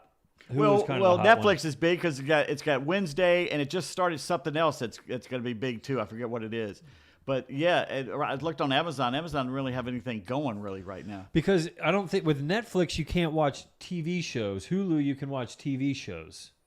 Yeah, because they don't want to sell their content to Netflix anymore. When it started off, people sold their content to it. Not anymore. Like Marvel really. pulled most of their stuff off, and yeah. Speaking of TV, I tell you, we'll speak of TV in a minute. Tell us about Farmhouse Printing Co. for a second here. Before we'll talk about, have you heard of death diving? Have you seen death diving? Oh my God! Also, It's like Acapulco. Also, we're going to talk about Yellowstone banning books. Lenny Dykstra did something stupid, and I can't wait to talk about a little sports, not only with the Super Bowl, but also about name, image, likeness, and the kid from high school was going to go to Florida, and what a story! And wait till you hear about this. But first, wait till you hear about our. I hear sponsor. they do death proposing down in Acapulco. I think they might. They may, yes. Should have said. She said no. Farmhouse Printing. You should have just dove right She off said the the woman cliff. said no. You could have done yourself a huge favor right then. You just ran and jumped over the railing. But anyway, Cayuga 222, restaurant on the side of the hill at Acapulco, full moon, watching the divers and the cliffs, and the most expensive dinner I've ever had. yes, it was. Will you marry me? No, I know. Nah. You mean marry? No, No. Now you mean No. marry? FarmhousePrintingCo.com can help you remember memories like that Yes, they do. by getting a T-shirt that commemorates it. This was a day. FarmhousePrintingCo.com. Custom shirts and hats and signs and tumblers, all kinds of good. No minimum order. That means one order or 1,000. Yeah. They don't care. They'll You do can it all order for you. One T-shirt. They'll be happy No to do it. setup fees. Well, I got one blanket for the podcast for Flounder, and I got one towel for my son-in-law. So, they'll love it. Whatever you want, they'll do. Good stuff, Maynard. Laser engraving, too, because it lasts forever. Yeah. FarmhousePrintingCo.com right here in Sonoya, Georgia. They do all our needs, and they'll do yours, I went too. down there and did some stuff in person, and they have a nice little doggy, their own little golden retriever doggy down there, too. On a side note, Yes. you mentioned sunset earlier about Yeah. in Congress. what Sunsetting sunset. the laws, and yeah. I started singing to myself the Elton John song, Don't Let the... Sun go down on your And then I'm son. thinking, as I was singing it to myself, I'm thinking, what if he wasn't talking about... Don't let your sun go down on me, I think it's Yeah. yeah. What if there was something else That was going a whole on? other issue there with the mangling of the grammar. The syntax was a little off. It could have happened. It could have happened. Anyway, very quickly, this death diving, I saw a story about it, and then I Googled to look at it. It's a new death-defying stunt, and it's on TikTok. And I did not sign up for TikTok, but I saw it on the videos things here, called death diving. It originated in Norway many years ago. They call it and diving enthusiasts jump off massive high cliffs, like 80, 90 feet high, and make an attempt to perform the greatest death dive. And if you look up death diving and see the video, the first one I saw was this beautiful blonde woman with a great body, and she's on the top of a cliff, and they just fling themselves. That video went viral, and that's how a lot of people started knowing about it. I mean, and they're not diving. They're not doing a Kill swan yourself. dive. They're not doing a beautiful flip to go feet first. You don't want to go head Why? first to look like they're dead. Look, blam! I mean, it's the damnedest thing you've ever seen. I can't freaking believe it. They have 4 million likes on this one girl's video, the one we're probably talking about, and people saying, "Oh my God, does she live? Does she live? Is she still alive?" People get butterflies just watching her. Well, duh! My hands are sweating just thinking about that. You know where it started? You remember Ghost when Thorfinn talks about throwing the old people off the cliff? Yeah, I guess the That's how it fjords started. of yeah. Well, it said it started. That's where it started. And their video says, the actions that are performed by professionals do not attempt this. 250,000 followers, 4 million likes. This one has had 42 million views. Asking whether she lived. There were 3 criteria: the run up, where they actually run up to the edge, the flight, and the landing. Points are awarded from 0 to 10. For the score, the jump is the average score of all the judges when the minimum of 3, The 10 top-ranked players in the world are all from Norway. I guess they do it over there. States, of course, are trying to ban TikTok entirely, but this is a TikTok gimmick. So again, I'm not saying sign up for TikTok to watch it. I just Googled death diving, and it showed this video. But again, I mean, it's unbelievable. I can't imagine. I literally can't. I mean, I went skydiving. I never bungee jump, but I went skydiving, and that was freaky enough. But holy crap! I mean, that just scared the living Jesus. Oh, there goes Kitty. Scared the living crap out of me. Can we do a little sport? You want to do a sports thing for a second here? Sure. A little stuff. First of all, we'll talk about the Super Bowl in a second. First of all, Kevin, I've got 3 things. I'm sorry. Holy Crap at Sports, best sportscast podcast in America. Tomorrow at some point, I'm guessing. Yes. Right, it'll be a Friday. Now, first of all, I was reading about. I don't follow the NBA. I don't respect the NBA. As far as I'm concerned, they can freaking fold with the communist Chinese links, and they're attacking Anna's freedom, and he's attacking LeBron, who now broke the record. Oh, did you see the Babylon Bee had a story called "LeBron James sets the NBA record for flopping," which I thought was pretty amusing. Anyway, so I don't follow the NBA. However, you can't help but note and see the story breaking up on your phone of Kevin Durant has now been traded in what they call the biggest blockbuster trade in history, going to Phoenix, who have given up 4 first-round picks. They got to win now. Plus, like 5 players. I mean, it's unbelievable. And they also got the other guy who's been pissed off. And they're now saying that Phoenix is going to... the one team, who was it, Brooklyn had lost him? And Brooklyn has now lost their 2 guys. Brooklyn had 2 stars, and they're both gone because they were both miserable. Oh, and they still hated have everybody. Ben Simmons. Well, he was going to be a star, and then it was gone. Anyway, so Brooklyn, it's over for them. I guess they're going to stock up on draft picks and number one picks, stuff like that. But anyway, so Kevin Durant's going to. They're saying it's a huge, but it sounds to me like the guy is a troublemaker who doesn't get along. Well, why would you want him? Is he that good that he's worth being an asshole? He's only good for scoring now, and he's damn good at doing that. Kyrie's another poison. Kyrie Irving, yeah. On 680, they were playing that on the Cellini and Domino show when I was driving over here. They were playing Kyrie Irving talking about his brother Kevin, and they were never mad at each other. They were just wanting to grow as human beings and as brothers and blah, blah, blah. No real mention of basketball or playing on his team or his teammates or anything. It was all about his personal growth and everything. And Kyrie said, well, I helped the Nets get into fourth place. I did my job. He helped them get into fourth place? I wouldn't want either one of those guys at this point. And that's what it is. They're so rich, and they have nothing but yes men around them. Nothing matters to them. They don't even care if they win anymore, I don't think. Chris Paul cares. That's why they want the Suns. The Suns have to win now. If they don't win it this year, they've screwed themselves for the next decade. Yeah. Well, to me, it just... And you know who's really mad about this? Who? LeBron. Oh, He just set the all-time NBA record for points scored, and he got, what, a day to crow about it? Yeah. And then all the tension is now gone off of it. Yeah. Damn it all, I had a list of the top 5 guys that... I can't believe I found it. And hold on, I wrote it down here. Kevin, oh, shoot. I swear to God. Pause the show. No, wait a minute. I've got to find it because it was worth talking about. And now I can't. You want me to tell a joke while you're doing this? No. It'll be. You sure? It'll be here in a It's second. just a little joke. In a second. Oh, crap.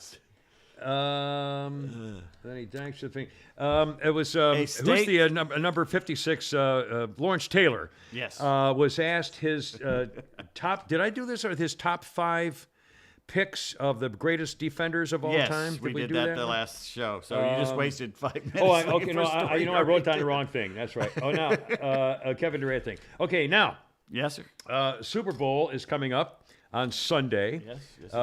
Who's going to win? And do you think it'll be high scoring, low scoring? Any thoughts? Everybody seems to be picking the Chiefs, but the closer it gets, the Eagles are the better all-around team. Now, what about quarterbacks? Do you think if it's Mahomes a battle of quarterbacks, is by far the better, but Hurts is well capable of winning this. Well, that's what I'm thinking. They're going to make him throw the ball, though. They're not going to let him run around. Yeah. But, you know, I heard someone else say today, or is it yesterday, this is one of maybe only the third time that the top-rated passing offense goes up against the top-rated passing defense, and both of the 2 times beforehand, the defense won. Yeah. And that would be the Eagles. Yeah. Well, of course, there have been days where it used to be that but in Super Bowl, really good Super Bowl games, the defense is almost always the key. Back when the Bears were doing not so much anymore, I don't believe. But I think it's all different now. I think they also changed all the rules from the 80s. You can't touch anybody. So that made a big difference.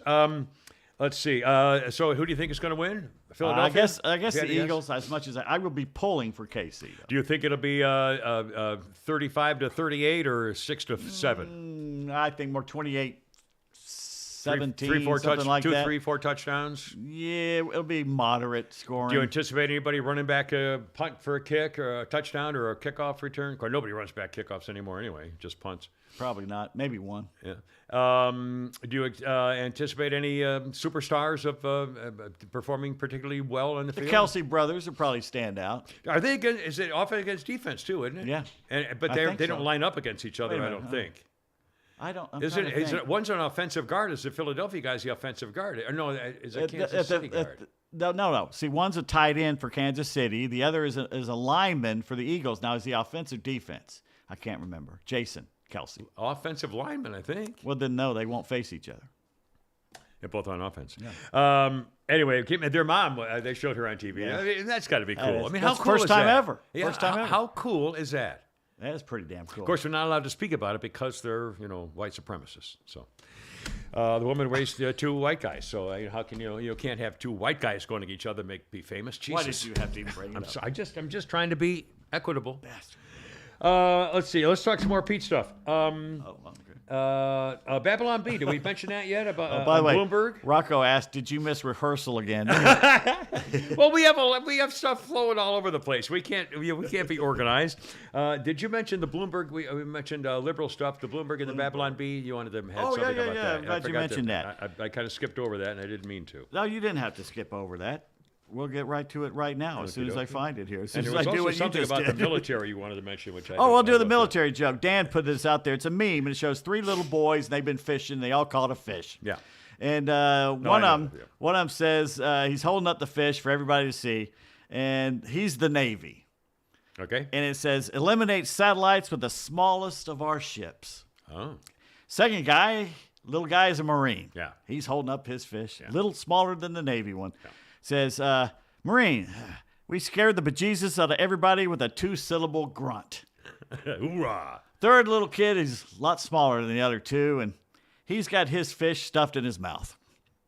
He's the Air Force. Yeah. And it says, I shot a balloon. And so somebody in the comments says, what about Army? And so it said, somebody's got to be the cook. Hi-oh. Again, I do not have a military. I do not try to, do anything.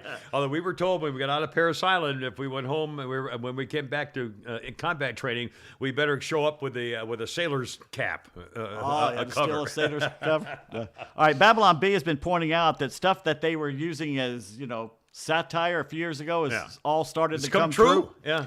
Here's what they wrote not too long ago. In fact, it was January of this year. Experts say they don't know what thing is causing everyone to suddenly collapse, but it's definitely not that one thing. Yeah.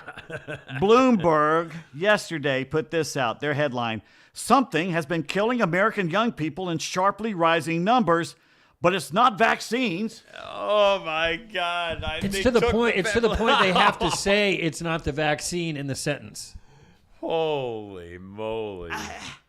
Go for your 5th booster this year too, buddy. Don't make sure you don't. Don't get that. Yeah, and you're trying to get over being sick. Did you hear about the school teachers here in Banks County, Georgia? Are they the ones standing up against critical race theory? No, it's better than that. A complaint by a Georgia elementary school principal about a teacher bugging her office has ended in an investigation revealing that the principal had sex on campus and propositioned staff to join a swingers club. Oh my God! Banks County Elementary School Principal Dr. Dana Simmons initially accused PE teacher Dylan Charles of bugging her office, but a probe by the district found the two regularly having sex at school in front of Charles's wife, 3rd grade teacher Kelsey Charles. I know. Wait a second. The principal's a girl. Yeah. Dana is a girl. Okay, so the principal bugged the teacher's office. Teacher got found out the principal bugged her office. Does you understand? His or claimed it did. Yeah. Well, but they were also having sex. Okay, but then investigation led. Yeah. Well, why would the principal want to out? Oh my God! All right, keep going.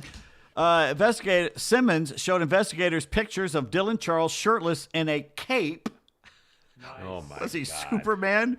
And admitted they had a sexual relationship. She denied it occurred on campus, but then Dylan showed investigators naked photos of Simmons in the school bathroom and another of her performing oral sex in a car. Wait a minute, she performed. Hold on. All right, Oral sex on a car? No, in a car. I was like, wow. They allege that he goes, why were you doing this? And he said, well, because the principal said they could further. The wife was asked, why did you do this in front and allow your husband to do this? And she said, well, because the principal, the female, told me, the other female, that they would help our careers if she did it in the swingers club. This is an elementary school Where the hell's principal Banks in County? Banks County. Where's Banks County, by the way? That's Isn't that northwest? Yeah, that's what she I thought said. that was northwest. Banks County. It is, Banks County is located northeastern part of U.S. state of Georgia, population. Northeast. Oh, that was northeast. All right, I'll look it up here on the map here, and we'll Banks get right County- here. It's- Holy smokes! Yeah. It's But I close don't to get why Commerce you and would- Cartersville. Yeah, it's up, far northeast up there, Banks County. It's up 85, basically. 85 Yeah, I've north. been up. We've all been up. You there. never know who next to you is Jesus. doing what, because you know, Elementary. How old? Does it say how old? it doesn't say how old, but you know all those swingers things you see on the internet Yeah. all the time that try and proposition and all that stuff. And you're thinking, those are school teachers. Those are the people working at the bank. Those are your neighbors. These people are out there. Yeah.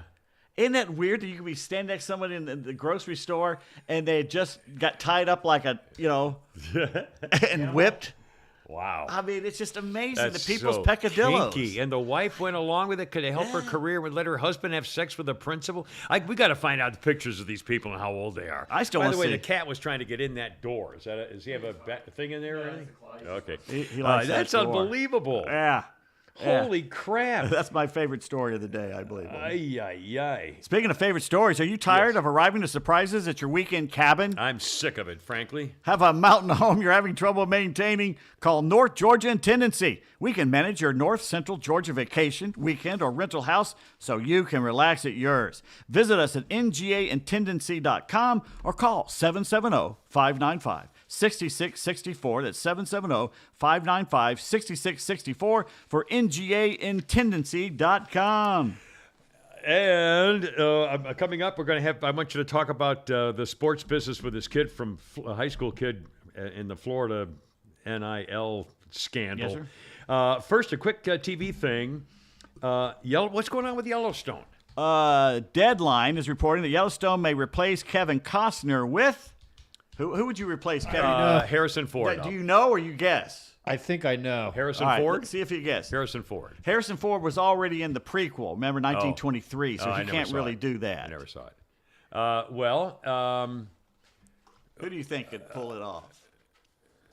Geez, I don't know. Who's a 60-year-old actor? No, he wouldn't be 60. He'd be younger. Oh, is it a prequel? No, I think it's going to continue. They just age him a little bit probably for the show.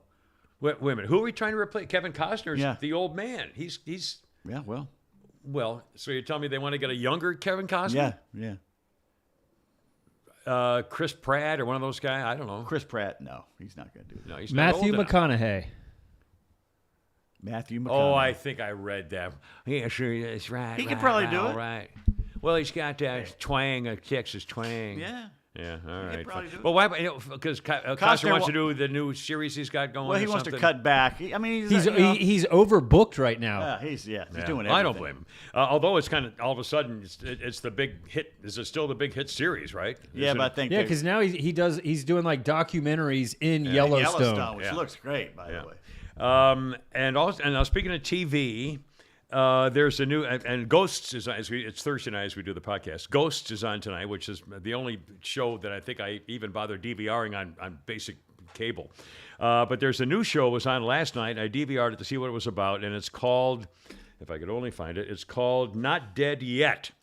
And I read a review about it, and it figures it's on ABC, and it's the story because there's no pure white people in it. They're all half. Mulattoes. Yeah, and well, they all, they're just all mixed of something. And the star is this girl named Rodriguez, I think, and she's kind of Spanish. She's cute. Yeah. She's cute and bubbly, and she's, and her husband died or left her, and she got the only job she could get was working for a newspaper doing obituaries. And I think the gig is that she sees the dead people that she's writing about, and they help her give the full story of the obituary, and turns out to be a cute story about the obituary death. But she sees dead people, and so I'm thinking, oh my God, ABC's version of Ghosts. Yes, exactly.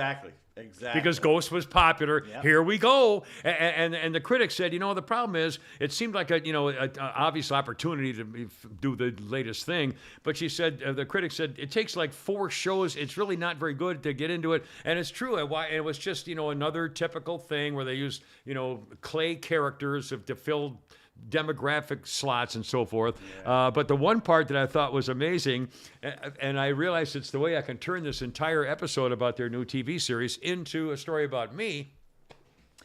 One of the characters in one of the main characters, at least one last night in the Not Dead Yet, is Martin Mull. Oh, really? Remember Martin Mull, the gray-haired, who was on Fernwood Tonight and one all of of the it. most funniest shows of all time. Hysterical. And that was cable. That was never on real TV, was it? It was on 11:30 at night, and it was like syndicated. Remember? Yeah, I don't think it was ever on ABC or whatever, don't but it think was so. very funny. And who was the guy, his sidekick? He just died. Fred. Fred, not Ward. Fred, oh, God.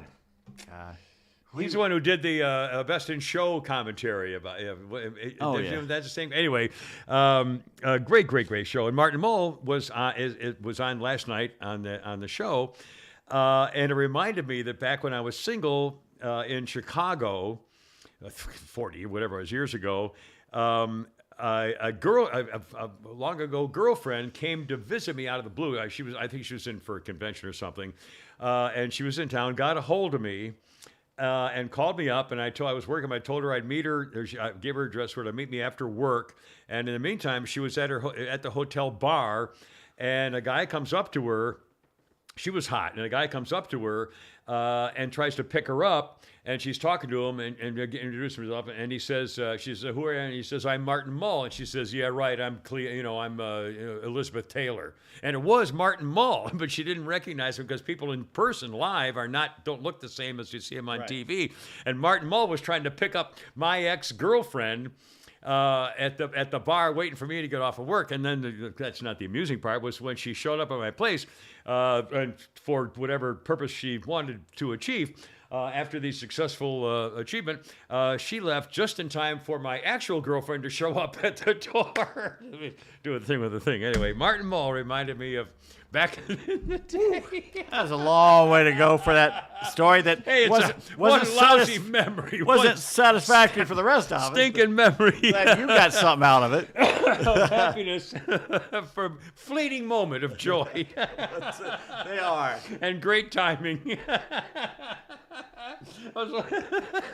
I find myself sometimes late at night, mainly when I'm like, I got a tinkle or something. Yeah. So you're sitting there, you got some time on your hands. Literally. These things come back. And you think of a great moment from 40 years ago. Gosh, that was a nice moment. That's wasn't right. It? And I tell you the reason that one girlfriend stood out was because she was a record setter. I'll leave it at that. All right. So there was something special about, and Martin Mull tried to have sex with her. It's all Good anyway. for her. Did. A couple things. There's a couple of weird gun stories in the news. First of all, and I know you heard about this. I think I mentioned it the other day. Kyle Busch took a private plane to a vacation in Mexico.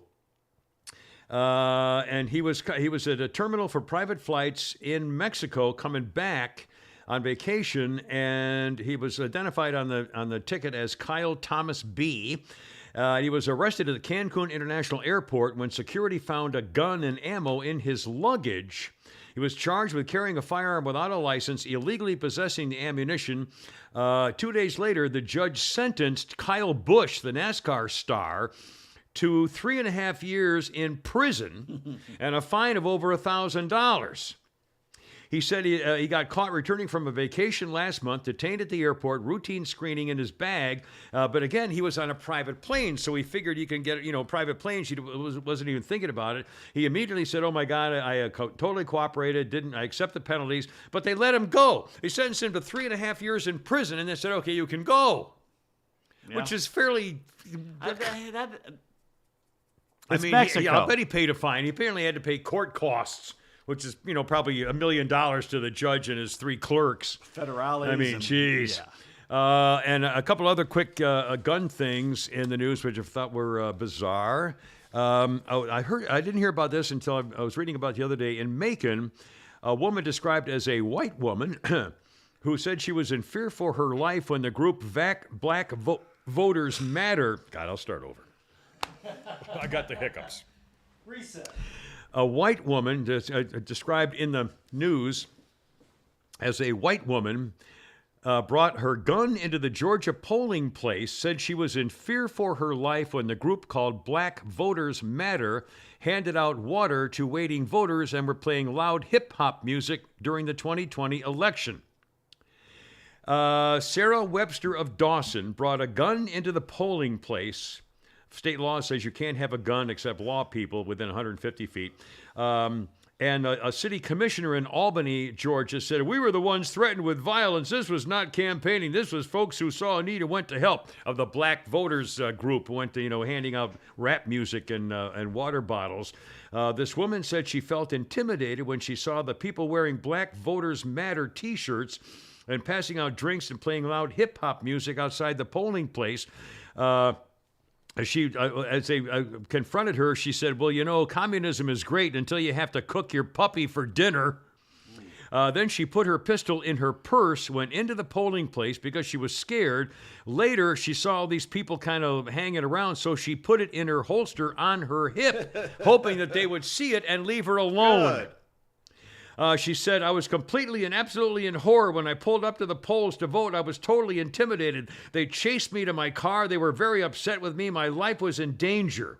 Well, the special voting board in Macon, Georgia said, oh, no, the Black Lives people, the voters people were doing fine. They didn't break any laws.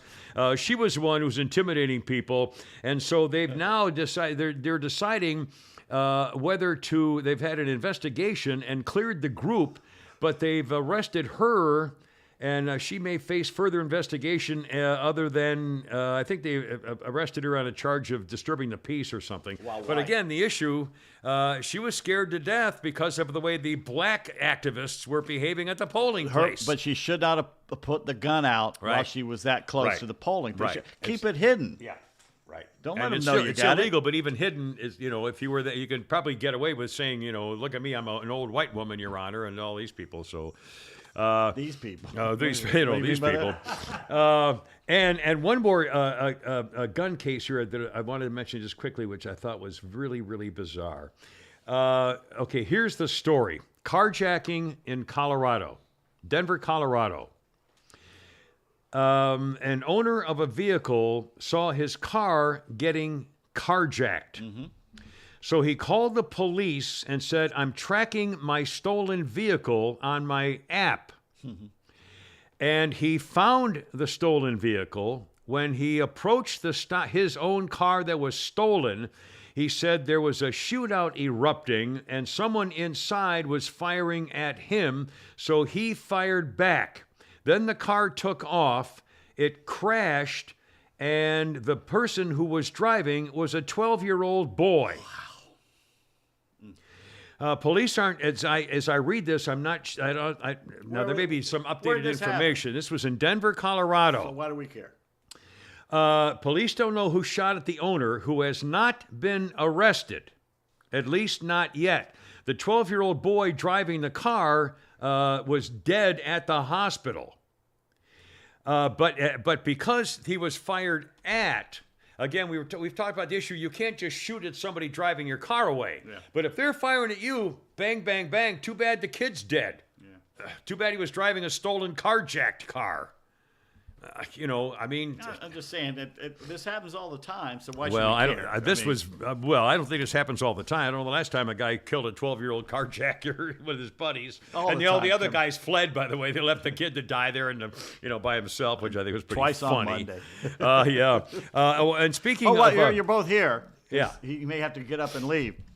Banned Books Week. What now? These are the most banned books in America. I want to ask you, too, if you've read these books. All right. And if you think they should be banned. Okay. Because some books need to be I know banned. some that the were ones that are promoting sex to minors. Incestuous, pedophilia All and right. stuff. Yeah. Have you ever read To Kill a Mockingbird? Yes, I know you haven't. I You're know like I clear, haven't. clear. I can't Louder? believe you haven't seen the movie either. Which was it? Which one? To Kill a Mockingbird. Yes. I believe you haven't seen the movie. You've both done both. You've read Yeah, them. because that's one of the books you had to read in high school. Yeah. Should it be banned just because it No, sucks? Yeah, it no, should be banned because no. it sucks. Catcher in the Rye. Yes. Yes. And That's a it's- great book. Yeah, and it should not be banned either But- because it is a thing. It's a thing to discuss, But but has bad words in it. young boys should read it when they're somewhere between 12 and 16. Well, yeah, I read it in my 20s, and it didn't make as much of an impact then, but I could still see I think why I it read it would. in prep school, I think was great. required. Yeah, Great book. yeah. Adventures, but controversial. Adventures of Huckleberry Finn. That's the other one because you have the N-word yeah. in there, and his it adventures should be with banned? No. I said that's We've all all the read- books you're saying are ones that I had to do for reading assignments. Really? Yeah. And what was the other one? Adventures of Huckleberry Finn, and what was the other? What was the Kill a Mockingbird, Catcher in the Rye, Slaughterhouse 5. I never read that. I don't think. When I was in high school, me and my friend went through this huge thing where we read all the Edgar Rice Burroughs books of, John Carter of Mars, and then we read all the Vonnegut books we can get our hands on. And for some reason, Kurt it was Vonnegut. hysterical back in high school and college. And now I look back and don't I'm thinking remember how anything about it. stupid most of them were. Slaughterhouse 5 was basically, he was a guy who could, he bounced around in time from the future or he was back in, and they made a movie of it. Valerie Perrine was in it. Or he was back in a prisoner of war camp in Dresden, and he did nothing but bitch the whole time because the Allies, we firebombed Dresden after the Germans had firebombed Coventry and everything else. And he got upset at us because we did that. Screw them. Screw the Nazis, and screw them all for dying in fire. I don't care. Anyway, so the more older I get, the more Kurt Vonnegut just seemed like a bitter old fart. Yeah, I'm sorry. But it should not be banned. Yeah. No, of course, no. But Breakfast of Champions is a great book. It's very funny. One Flew Over the Cuckoo's Nest. Great movie. I don't think I read the book. No, I didn't read the book. Did you read the any Vonnegut? No. That was the rage back in the 70s. no, You I had to never read read that Vonnegut. either. Not anymore. Lord of the Flies. Yes. Yeah, had to read that. You know what? I managed to escape and never had to read that book. Good movie. Never read it. William Never saw the Golding. movie. You read the book. Animal Farm. I read that, and it's a weird. That was the one that was a political, prep school like it was the girls or political something. undertone. Communism, yeah, socialism. Yes. Yeah, basically. All animals are equal, just some are more equal than others. Yeah. What does that sound Right. like? Yeah. Exactly. Yeah. By the way, Orwell's 1984, which is also on this Right. list and everything. This. The Orwell estate has just given permission for them to rewrite the book. Somebody's going to rewrite the book from a feminist perspective. Oh my God! And someone pointed out it's so 2023 Yes, that right now. the main book written about political correctness and censorship is being politically corrected and censored. Well, all the conspiracy theories are now true theories. Right. Scarlet Letter, Nathaniel Hawthorne. Oh, about the rape victim read or that adulterer. She was an adulterer. Scarlet A was it? Wasn't that movie, The Easy A, based on that? Which is a funny movie. Yeah. And finally, Fahrenheit 451 by Ray Bradbury. Oh, I saw the movie too with that little hottie. What's her name? Yeah, it wasn't Britt Eklund. Elkie Summer? No. It was the one who was also in the movie where she was. God. Say it. Say it. The Dr. Zhivago. Oh, yeah. Dr. Zhivago. God, what was her name? Not Judy. Judith. Oh God. Julia. Julie tried. No, Julia. Julie. Don't look it up. My God, we're going to get this. No, Julie Christie. Julie Christie. I get Julie Christie. That's a two first namer. I get to have her. I She's remember two first names. Beautiful. Dr. Zhivago. Oh, God, those blue eyes and that mouth. Sorry, I don't even. We just had to have a moment there. All right, we'll take a moment or two. All right, Any what more were you guys- banned books on your list at all? Is that the last one? That was the last one. By the way, yesterday, I remember reading this as a kid. In Devon, England, which is southern England, February 8th, 1855, Wow. the devil's footprints appeared. Did you ever hear about this? No. Hoof-like marks mysteriously appear overnight in the snow for 60 kilometers. You know how far that is? 50 miles? 37 miles in one night. What animal in England can travel 37 miles in the snow in one night I have no idea. with hoofs? Reindeer? Hooves. They don't have reindeer. And no reindeer goes 37 miles in one night, do they? I don't know. And don't you think someone would see them in England? Well, obviously it's Satan's spawn. Well, that's what they thought it was. They thought it was the devil. Well, and they've never obviously it is. explained it. Well, I don't like that story at all. No, sir. No, sir, I don't like it. You know what's funny? Last night, everybody's out of town, so I got this big old house by myself, and it's kind of secluded.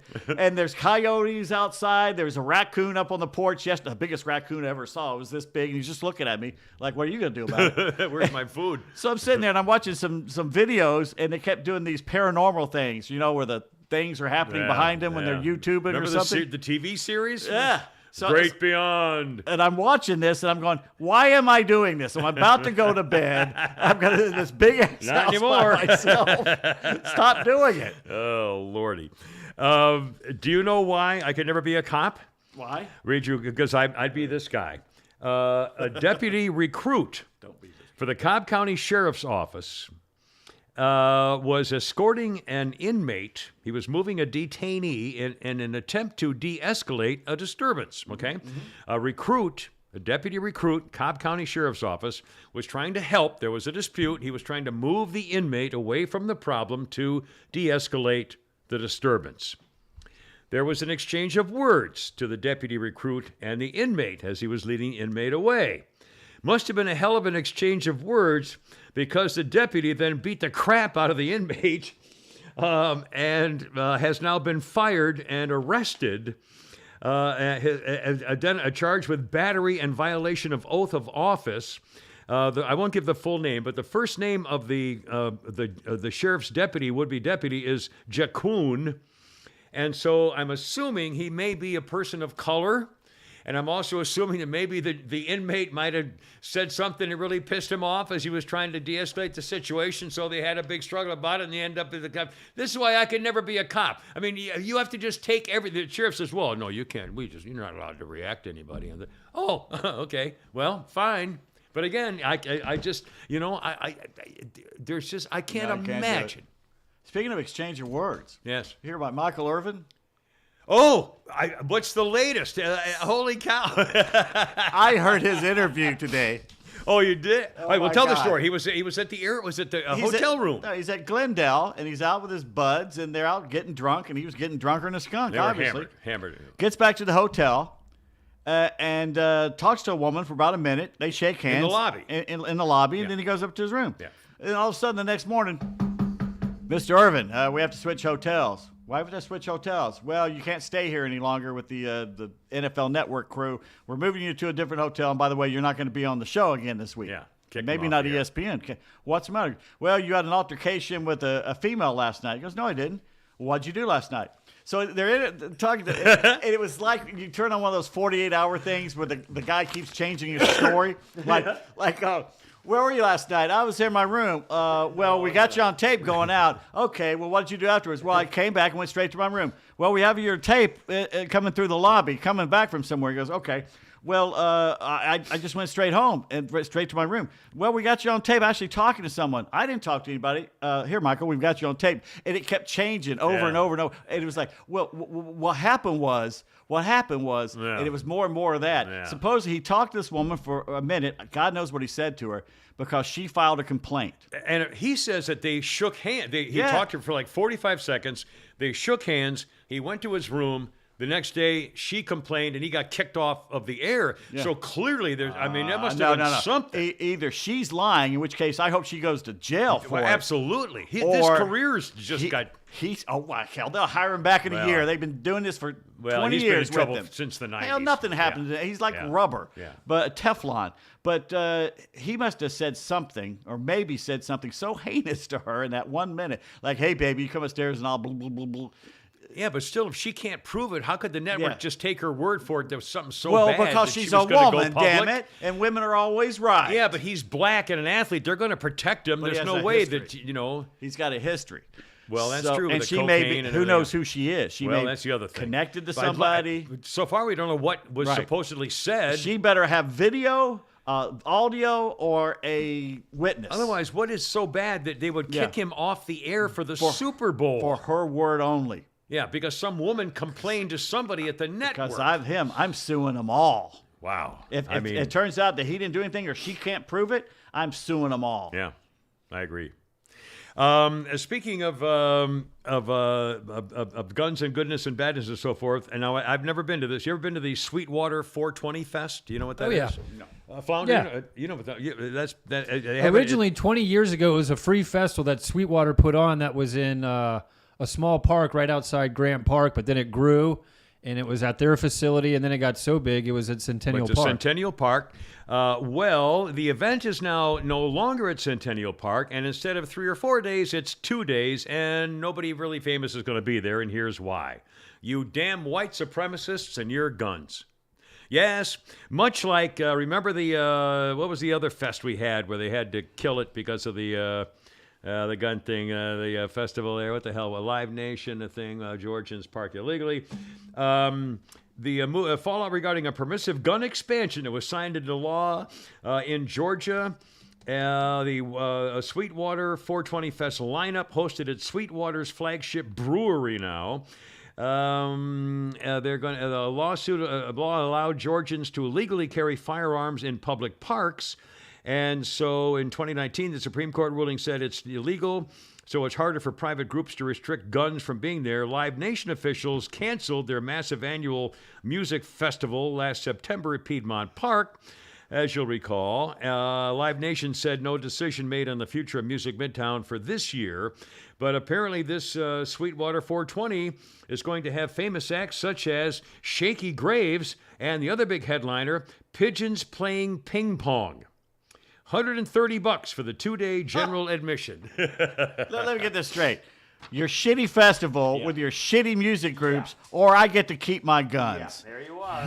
But they're going to blame guns. They're going to blame white people with their guns. Let them have their silly Well, little I thing. just thought that was fairly amusing. It's obviously dying, so they got to blame it on somebody else. Also, one more kind of a weird, like a legislative thing, and I think I may have briefly mentioned this before, but it's back in the news again.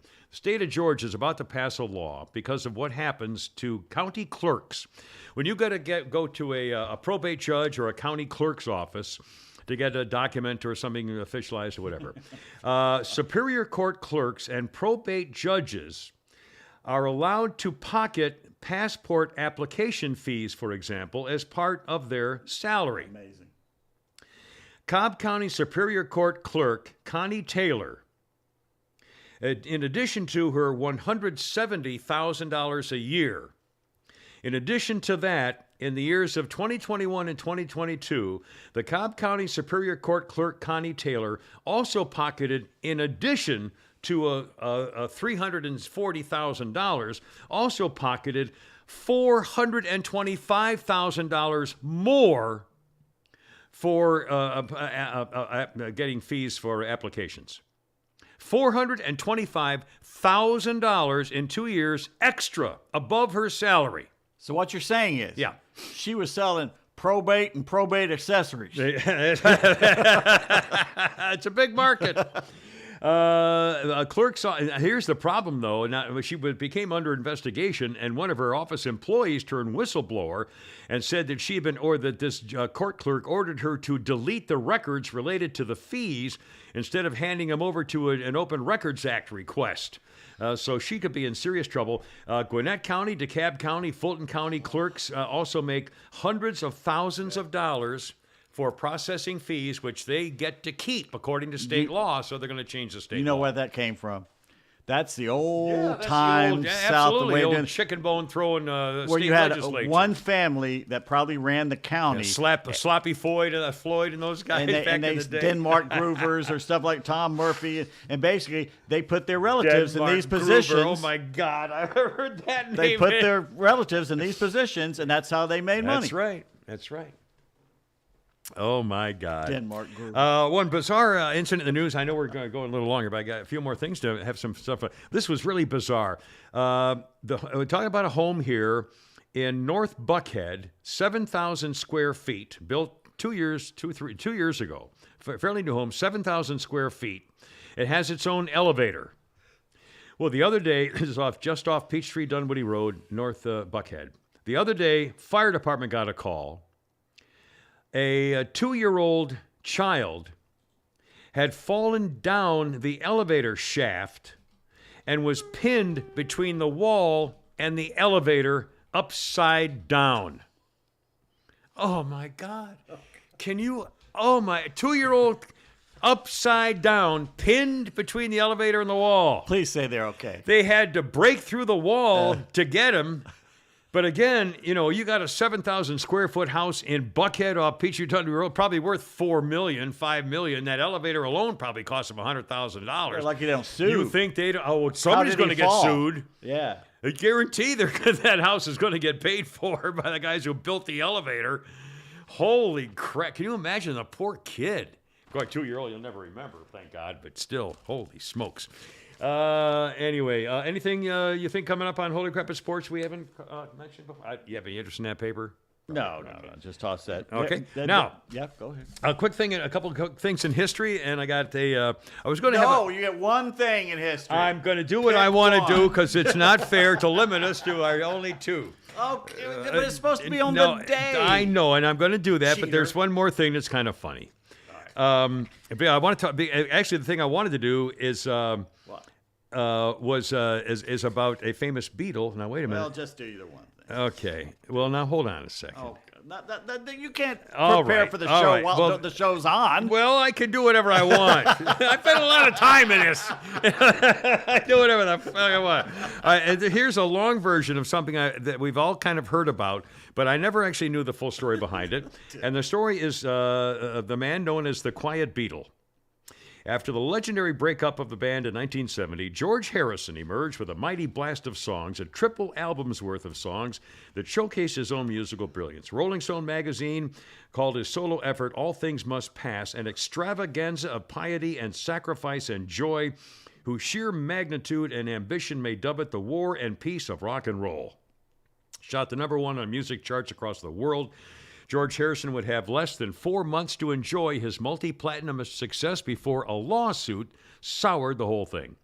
The first single released from the album was My Sweet Lord. Spiritual anthem turned out to be just a bit too catchy and too derivative of another bouncy tune, He's So Fine by the Chiffons. Copyright infringement lawsuit filed February this day, 1971. I wasn't consciously aware of the similarity between He's So Fine and My Sweet Lord when I wrote the song, as it was more improvised and not so fixed, said Harrison later. Although when my version of the song came out and started to get a lot of airplay, people started talking about it, and I thought, gee, why didn't I even realize it? It would have been very easy to change a note here or there and not affect the feeling of the record at all. After the failure of several rounds of settlement negotiations with Bright Tunes Music, owner of the rights to He's So Fine, they went to trial in 1976. Harrison, guitar in hand, testified as to how My Sweet Lord was inspired and written, while music experts parsed every note. Every single note, they had experts saying, no, that's the same as a B minor over with a B flat over the, The judge concluded it was perfectly obvious the two songs are virtually identical. No, they're not. But he did conclude that the former Beatle had probably not lifted the Chiffon song deliberately, but rather was guilty of subconscious plagiarism. The protracted ordeal, including the monstrous expense to defend himself, had a profound effect on George Harrison. It made me so paranoid about writing, he said later. I thought, God, I don't even want to touch the guitar or the piano in case I'm touching somebody else's note. Somebody might own that freaking note, so you better watch out. Mm-hmm. In the end, George Harrison died of cancer in 2001, was at peace with all that happened. I don't feel guilty or bad about it, he said in his autobiography. In fact, My Sweet Lord saved many a heroin addict's life. I know the motive behind writing the song in the first place, and its effect far exceeded the legal hassle. One of the first two music videos done, was Crackerbox Palace and this song by George Harrison, which he did with the Monty Python guys, and it aired on Saturday Night Live. It debuted on Saturday Night Live back in the 70s. This song was written as a rebuttal to the lawsuit. Basically, the whole thing is, this song has been approved by my lawyers. This song isn't by anybody else. This song, blah, blah, blah. And it's funny as hell song. It's a great little song. It's called This Song. All right, now, this is not an on this day in history. This is an actual thing of a struggle. Story number two. You're going to read to us. It's a funny. I'm going to read this story. I'm going to just shorten it Kimmer's very bedtime quickly, stories. and see if you react the same way I did when I get to basically was for me was the punchline. All right. This is 1587. Mary Queen of Scots. Fled her own rebellious kingdom in 1568, was a prisoner of her cousin Elizabeth I of England for 20 years, and then after 20 years in prison, charged in a conspiracy to kill the English queen, replace her on the throne, was condemned to death. So in 1587, the doomed monarch was led into the great hall of Castle, where a scaffold had been set up for the execution. The swordsmen waited. They gathered. She prepared herself, laid her head on the block. The executioner took a mighty swing with the axe and missed. The blow struck the back of her head instead of her neck. Witnesses reported the stunned queen muttered, "Sweet Jesus," before a second strike severed her head entirely. When they lifted her head off, they lift her head up to show the crowd. Unfortunately, the entire bloody head fell down because he was holding only a wig that she was wearing to know. But when he hit the back of her head, she said, "Sweet Jesus." And I'm thinking, oh my God, how is it possible that someone would have said that in 1587 was a phrase, "Sweet Jesus"? Those Kate Blanchett movies about Elizabeth, they show the stuff that went on behind the scenes. It was pretty amazing stuff. Anyway, that's why I wanted to add a second historical note. A couple of birthdays and a quick thing here, if you don't mind. Carole King. inducted twice into the Rock and Roll Hall of Fame. Carole King is 81. Joe Pesci just turned 80. He does the same act every time he's in a movie, but it's a good act, and so he's well. I mean, really, it's the same movie over and over, but he's good at it. Judith Light did the one with a little trampy girl who She became. started off with a guiding light. Guiding Light, that's right. It was her first show. Judith Light is 74 today. Tom Hiddleston, well-known actor. If you saw his face, you know him. 42. Loki. Rose Leslie from Game of Thrones, who actually was Jon Snow's wilding lover and his real-life wife, the Kit Harington. Rose Leslie is 36. About today. to have their second child. Yeah. Mia Farrow, 78. She was creepy looking, man. When she like a first little came boy. out, well, when she first had that, she came out in the Peyton Place TV series I when she never was like thought it 15 was- or something. She was just creepy to me. Makes you question Sinatra, go from Ava Gardner to that. Yeah. Well, she was like a little boy, a little teeny little skinny didn't get boy. it. Yeah. Didn't get it. Travis Tritt, 60 today. Good man. Here's what Flounder's history guy wrote about Michael B. Jordan. Michael B. Jordan, Creed star who played the villain in Black Panther and now has women everywhere fantasizing about their Alexa. I don't know what that means. I don't either. Do you know what that means, Flounder? No. Fantasizing about their Alexa. Why would he have written that? I don't know what that means. He probably does a commercial for him, maybe? Like, is he Michael B. Jordan? fantasizing about Alexa? Like the. I don't know. I don't know. Did you turn her off? It was in my room because I was Oh. cleaning the other day. So, let's- it's kind of dangerous if I have Alexa in here while we're talking. Good point. Good point. Eat me. 1964, the day the Beatles, who were once told they could not carry a tune across the Atlantic because they were so bad and just a fad, the day the Beatles appeared on the Ed Sullivan Show on this day, 1964. And I asked Flounder, I said, I want you to give me the sound of them on the Ed Sullivan Show because you never heard them sing. The audience of the kids was so screaming you never heard a word of the songs, basically.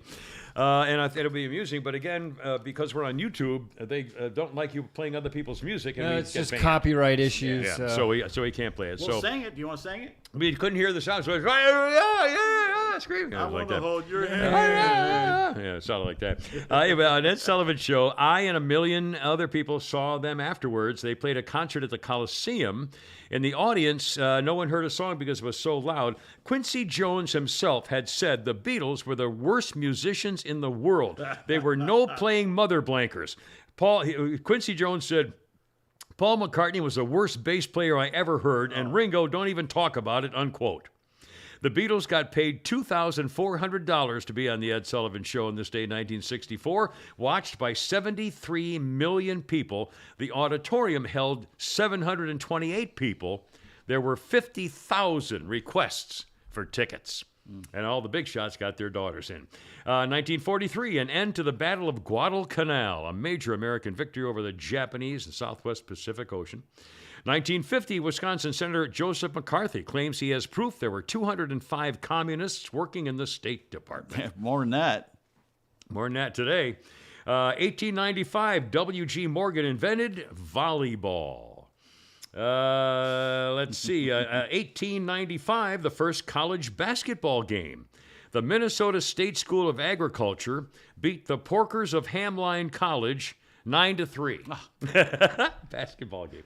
1900, last one. 1900, a guy named Dwight F. Davis thought it would be a neat thing to have a new tennis trophy for the winner in the matches against merry old England.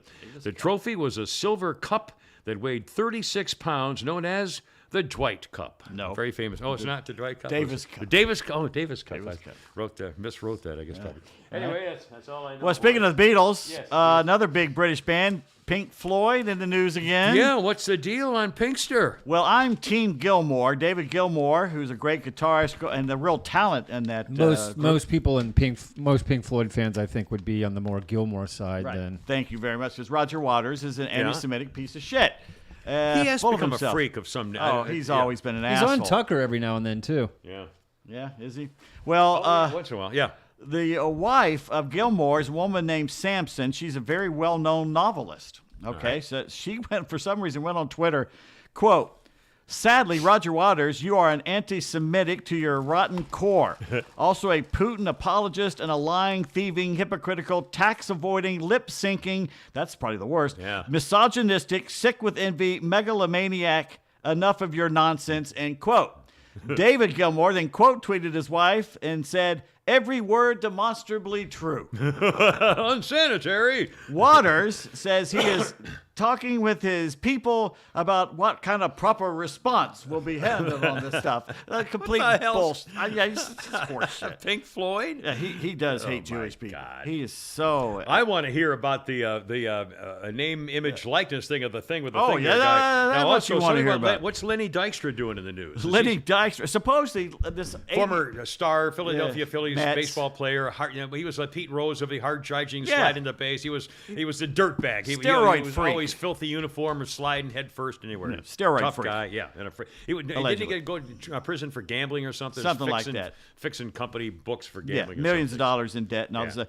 He claimed in an interview 8 years ago with ESPN, and why are we hearing it now, or maybe we heard it and didn't care back then, that he hired private dicks for $500,000 to follow umpires around, gather personal dirt on them, confront the umpires. And To he said, blackmail him for balls and strikes calls? that's right. And he said, the year I did that, I led the league in walks. How do you think that happened? Whoa. It worked? He did it? That's what he says. Well, now they're going to have to get the names of the umpires. Oh, the Hawks have traded Justin Holiday and Frank Kaminsky to the Rockets for Garrison Matthews and Bruno Fernando. Woohoo! I don't know what that means. None of that means nothing, by God. It just happened there, so there we go. All right, here we go. There's this kid named Rashada, I forget his last name, coming out of California, and the Gators signed him to an High school kid, football, High school quarterback. Yeah. $13 million NIL deal.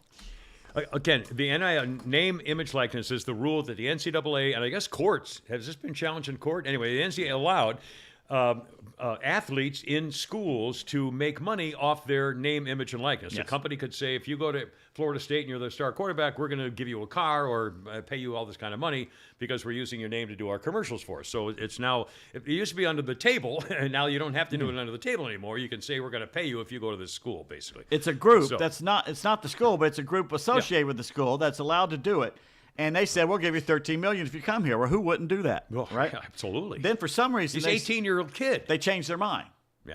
which was not a good look for Florida. Yeah. If I'm the other guys recruiting, we go, well, you don't go there. They can promise you money, but they're not going to come up with it. Yeah. It's going to hurt them. Here's what, not only $13 million, here's what the kid would have gotten. $500,000 up front, okay? Mm-hmm. The payments would increase from $250K a month as a freshman. You're a freshman in college. Jesus. You're getting That's $3 million? $250,000 a month. Okay. Oh, Why would you God. even show not any in here? Yeah. Is there one mention of him going to Go to class? school, yeah. Not one On the mention. condition you go to every Yeah. class, yeah. No. Do all your papers, yeah. As a sophomore, he's going to get $291,000 a month. As a junior, $375,000 a month. Jesus. He would have to live in Gainesville, Florida, which I guess there's there's a downside to You everything. can probably find a good place to live for that kind of money. Or in have one Gainesville. built. You can have one built for you, floating, Now, they were going to work him to death, Kimmer. It's a sweatshop. Yeah. He would have to have at least one branded Twitter post and one branded Instagram post a month. Oh, a month? He'd have to post once a month. You know how long it takes to come up with one post? I know. He would have up to, but no more, 8 fan engagement events per year, including in-person, social media, video conferences, or interviews. So he wouldn't even have to show up for all of them. God. None would last longer than 2 hours. Oh, boy. Because, Well, that's not fair. no. And here's what got me. Chicks to have, This is like the Uyghurs in China. Yeah. They would make him sit down and autograph up to Yeah. 15 pieces of merchandise per year. Oh, my God. Per Should year. be $1,500 a week. Remember when Hank Aaron would stay after the game Oh, my God. and do 1,500? He did after it for a me. game? Hank Aaron signed an autograph for me for my daughter, Jennifer. Yeah. Right there in the booth when I was talking to him. More he ever did for me. Oh, sorry. Pretty much hung up on me. Oh, hey, who? Like him and Red Auerbach. Racist. That's a badge of honor I keep right there. All right. Have you found our Bad Text Theater? Let's see what one I can botch today. All right. Here's your bad. By the way, what is that kid found? Didn't he have to go to another junior college now or something? No. Well, yes, he did. He's going to Arizona State. Oh, he did get. I thought he even left that. No, he's Okay, Arizona. Well, he's at now, State. but they're not paying him $13 million. No. He's not. And you know what gets me? And He what wasn't even, to me, he wasn't even one of the better quarterbacks. How could they even want to start a thing like that? And from now on, it was And you know why they got rid of him? Because they got Graham Mertz, who transferred before to Wisconsin, wasn't all that great, was injured. He's transferred to Florida, and they said, well, we got this He's got guy. experience. We don't need this other guy. $13 million. That's insane. All right, here's your handicap joke of the day. You heard about the new nonprofit institution called AMD? AMD. No. Yeah, it's Mothers Against Dyslexia. Oh, I thought that one myself. You've said that one? Yeah. Oh, okay. No, it's good. It's all right. How did Helen Keller's parents punish her? Taking away the waffle iron. Told her the iron was the phone. Yeah. How'd they heard again? That they called guy back. called back, yeah. They left a mouse trap on the edge of the bathtub. Ho, Yeah, that's. That's. How'd you find one for us there? I like it. By the way, I'm a little upset that you guys have not mentioned how long my beard is. You got a beard? Have you Getting ever? a little Isn't it longer. getting It's a long? Doctor Strange evil type I think of I'm thing. going to not cut it till I see the kids first week of April. I'm going to keep it good, just see how long it gets. It will look It's like going an to get idiot. hot, buddy. I could be it's going to horrible. get too hot. All right, so we are on January 10th. January 10th. The All two right. old guys. January 10th, we got two old guys talking to each other. All right. First or second? What do you know? Let's see. I will be the first guy. All right. Don't screw it up. What's the difference between curtains and toilet paper? I don't know. So it was you.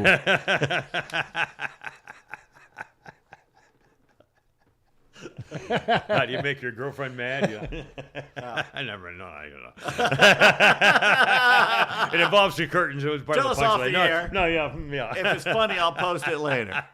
No, you won't. I know you won't. Boys, weekend, Super Bowl. Super Bowl. obviously. What Now, are you going to do? Do you bet on the Super Bowl with money, Not actual really. money? I like money too much to Yeah, bet. me too. Flounder, do you have any interest in the Super Bowl or betting? I'm going to go to my dad's. We're going to grill out and just watch it You there. don't gamble on whoever's going to do No, it? I was actually, who was I chatting with this morning at Joe Hamilton, who's on the Morning Locker Room.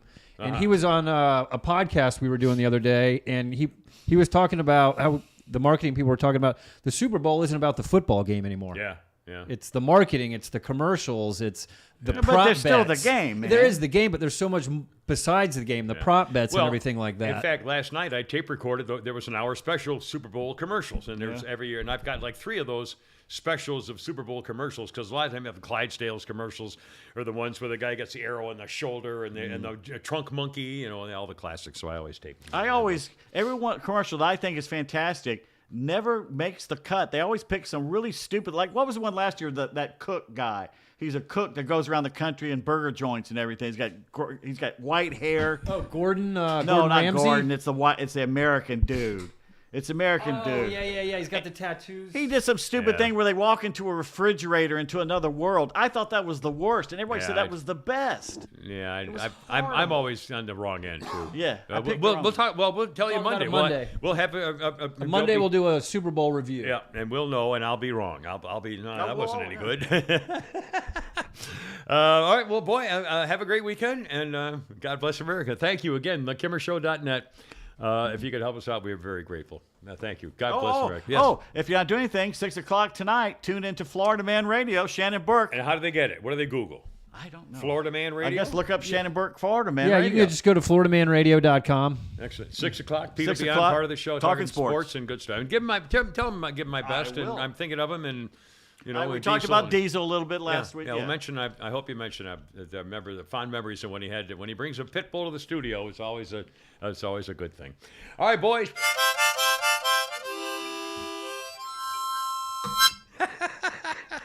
Hoorah! Summer fire! I gotta go. You're killing me. Like, herp.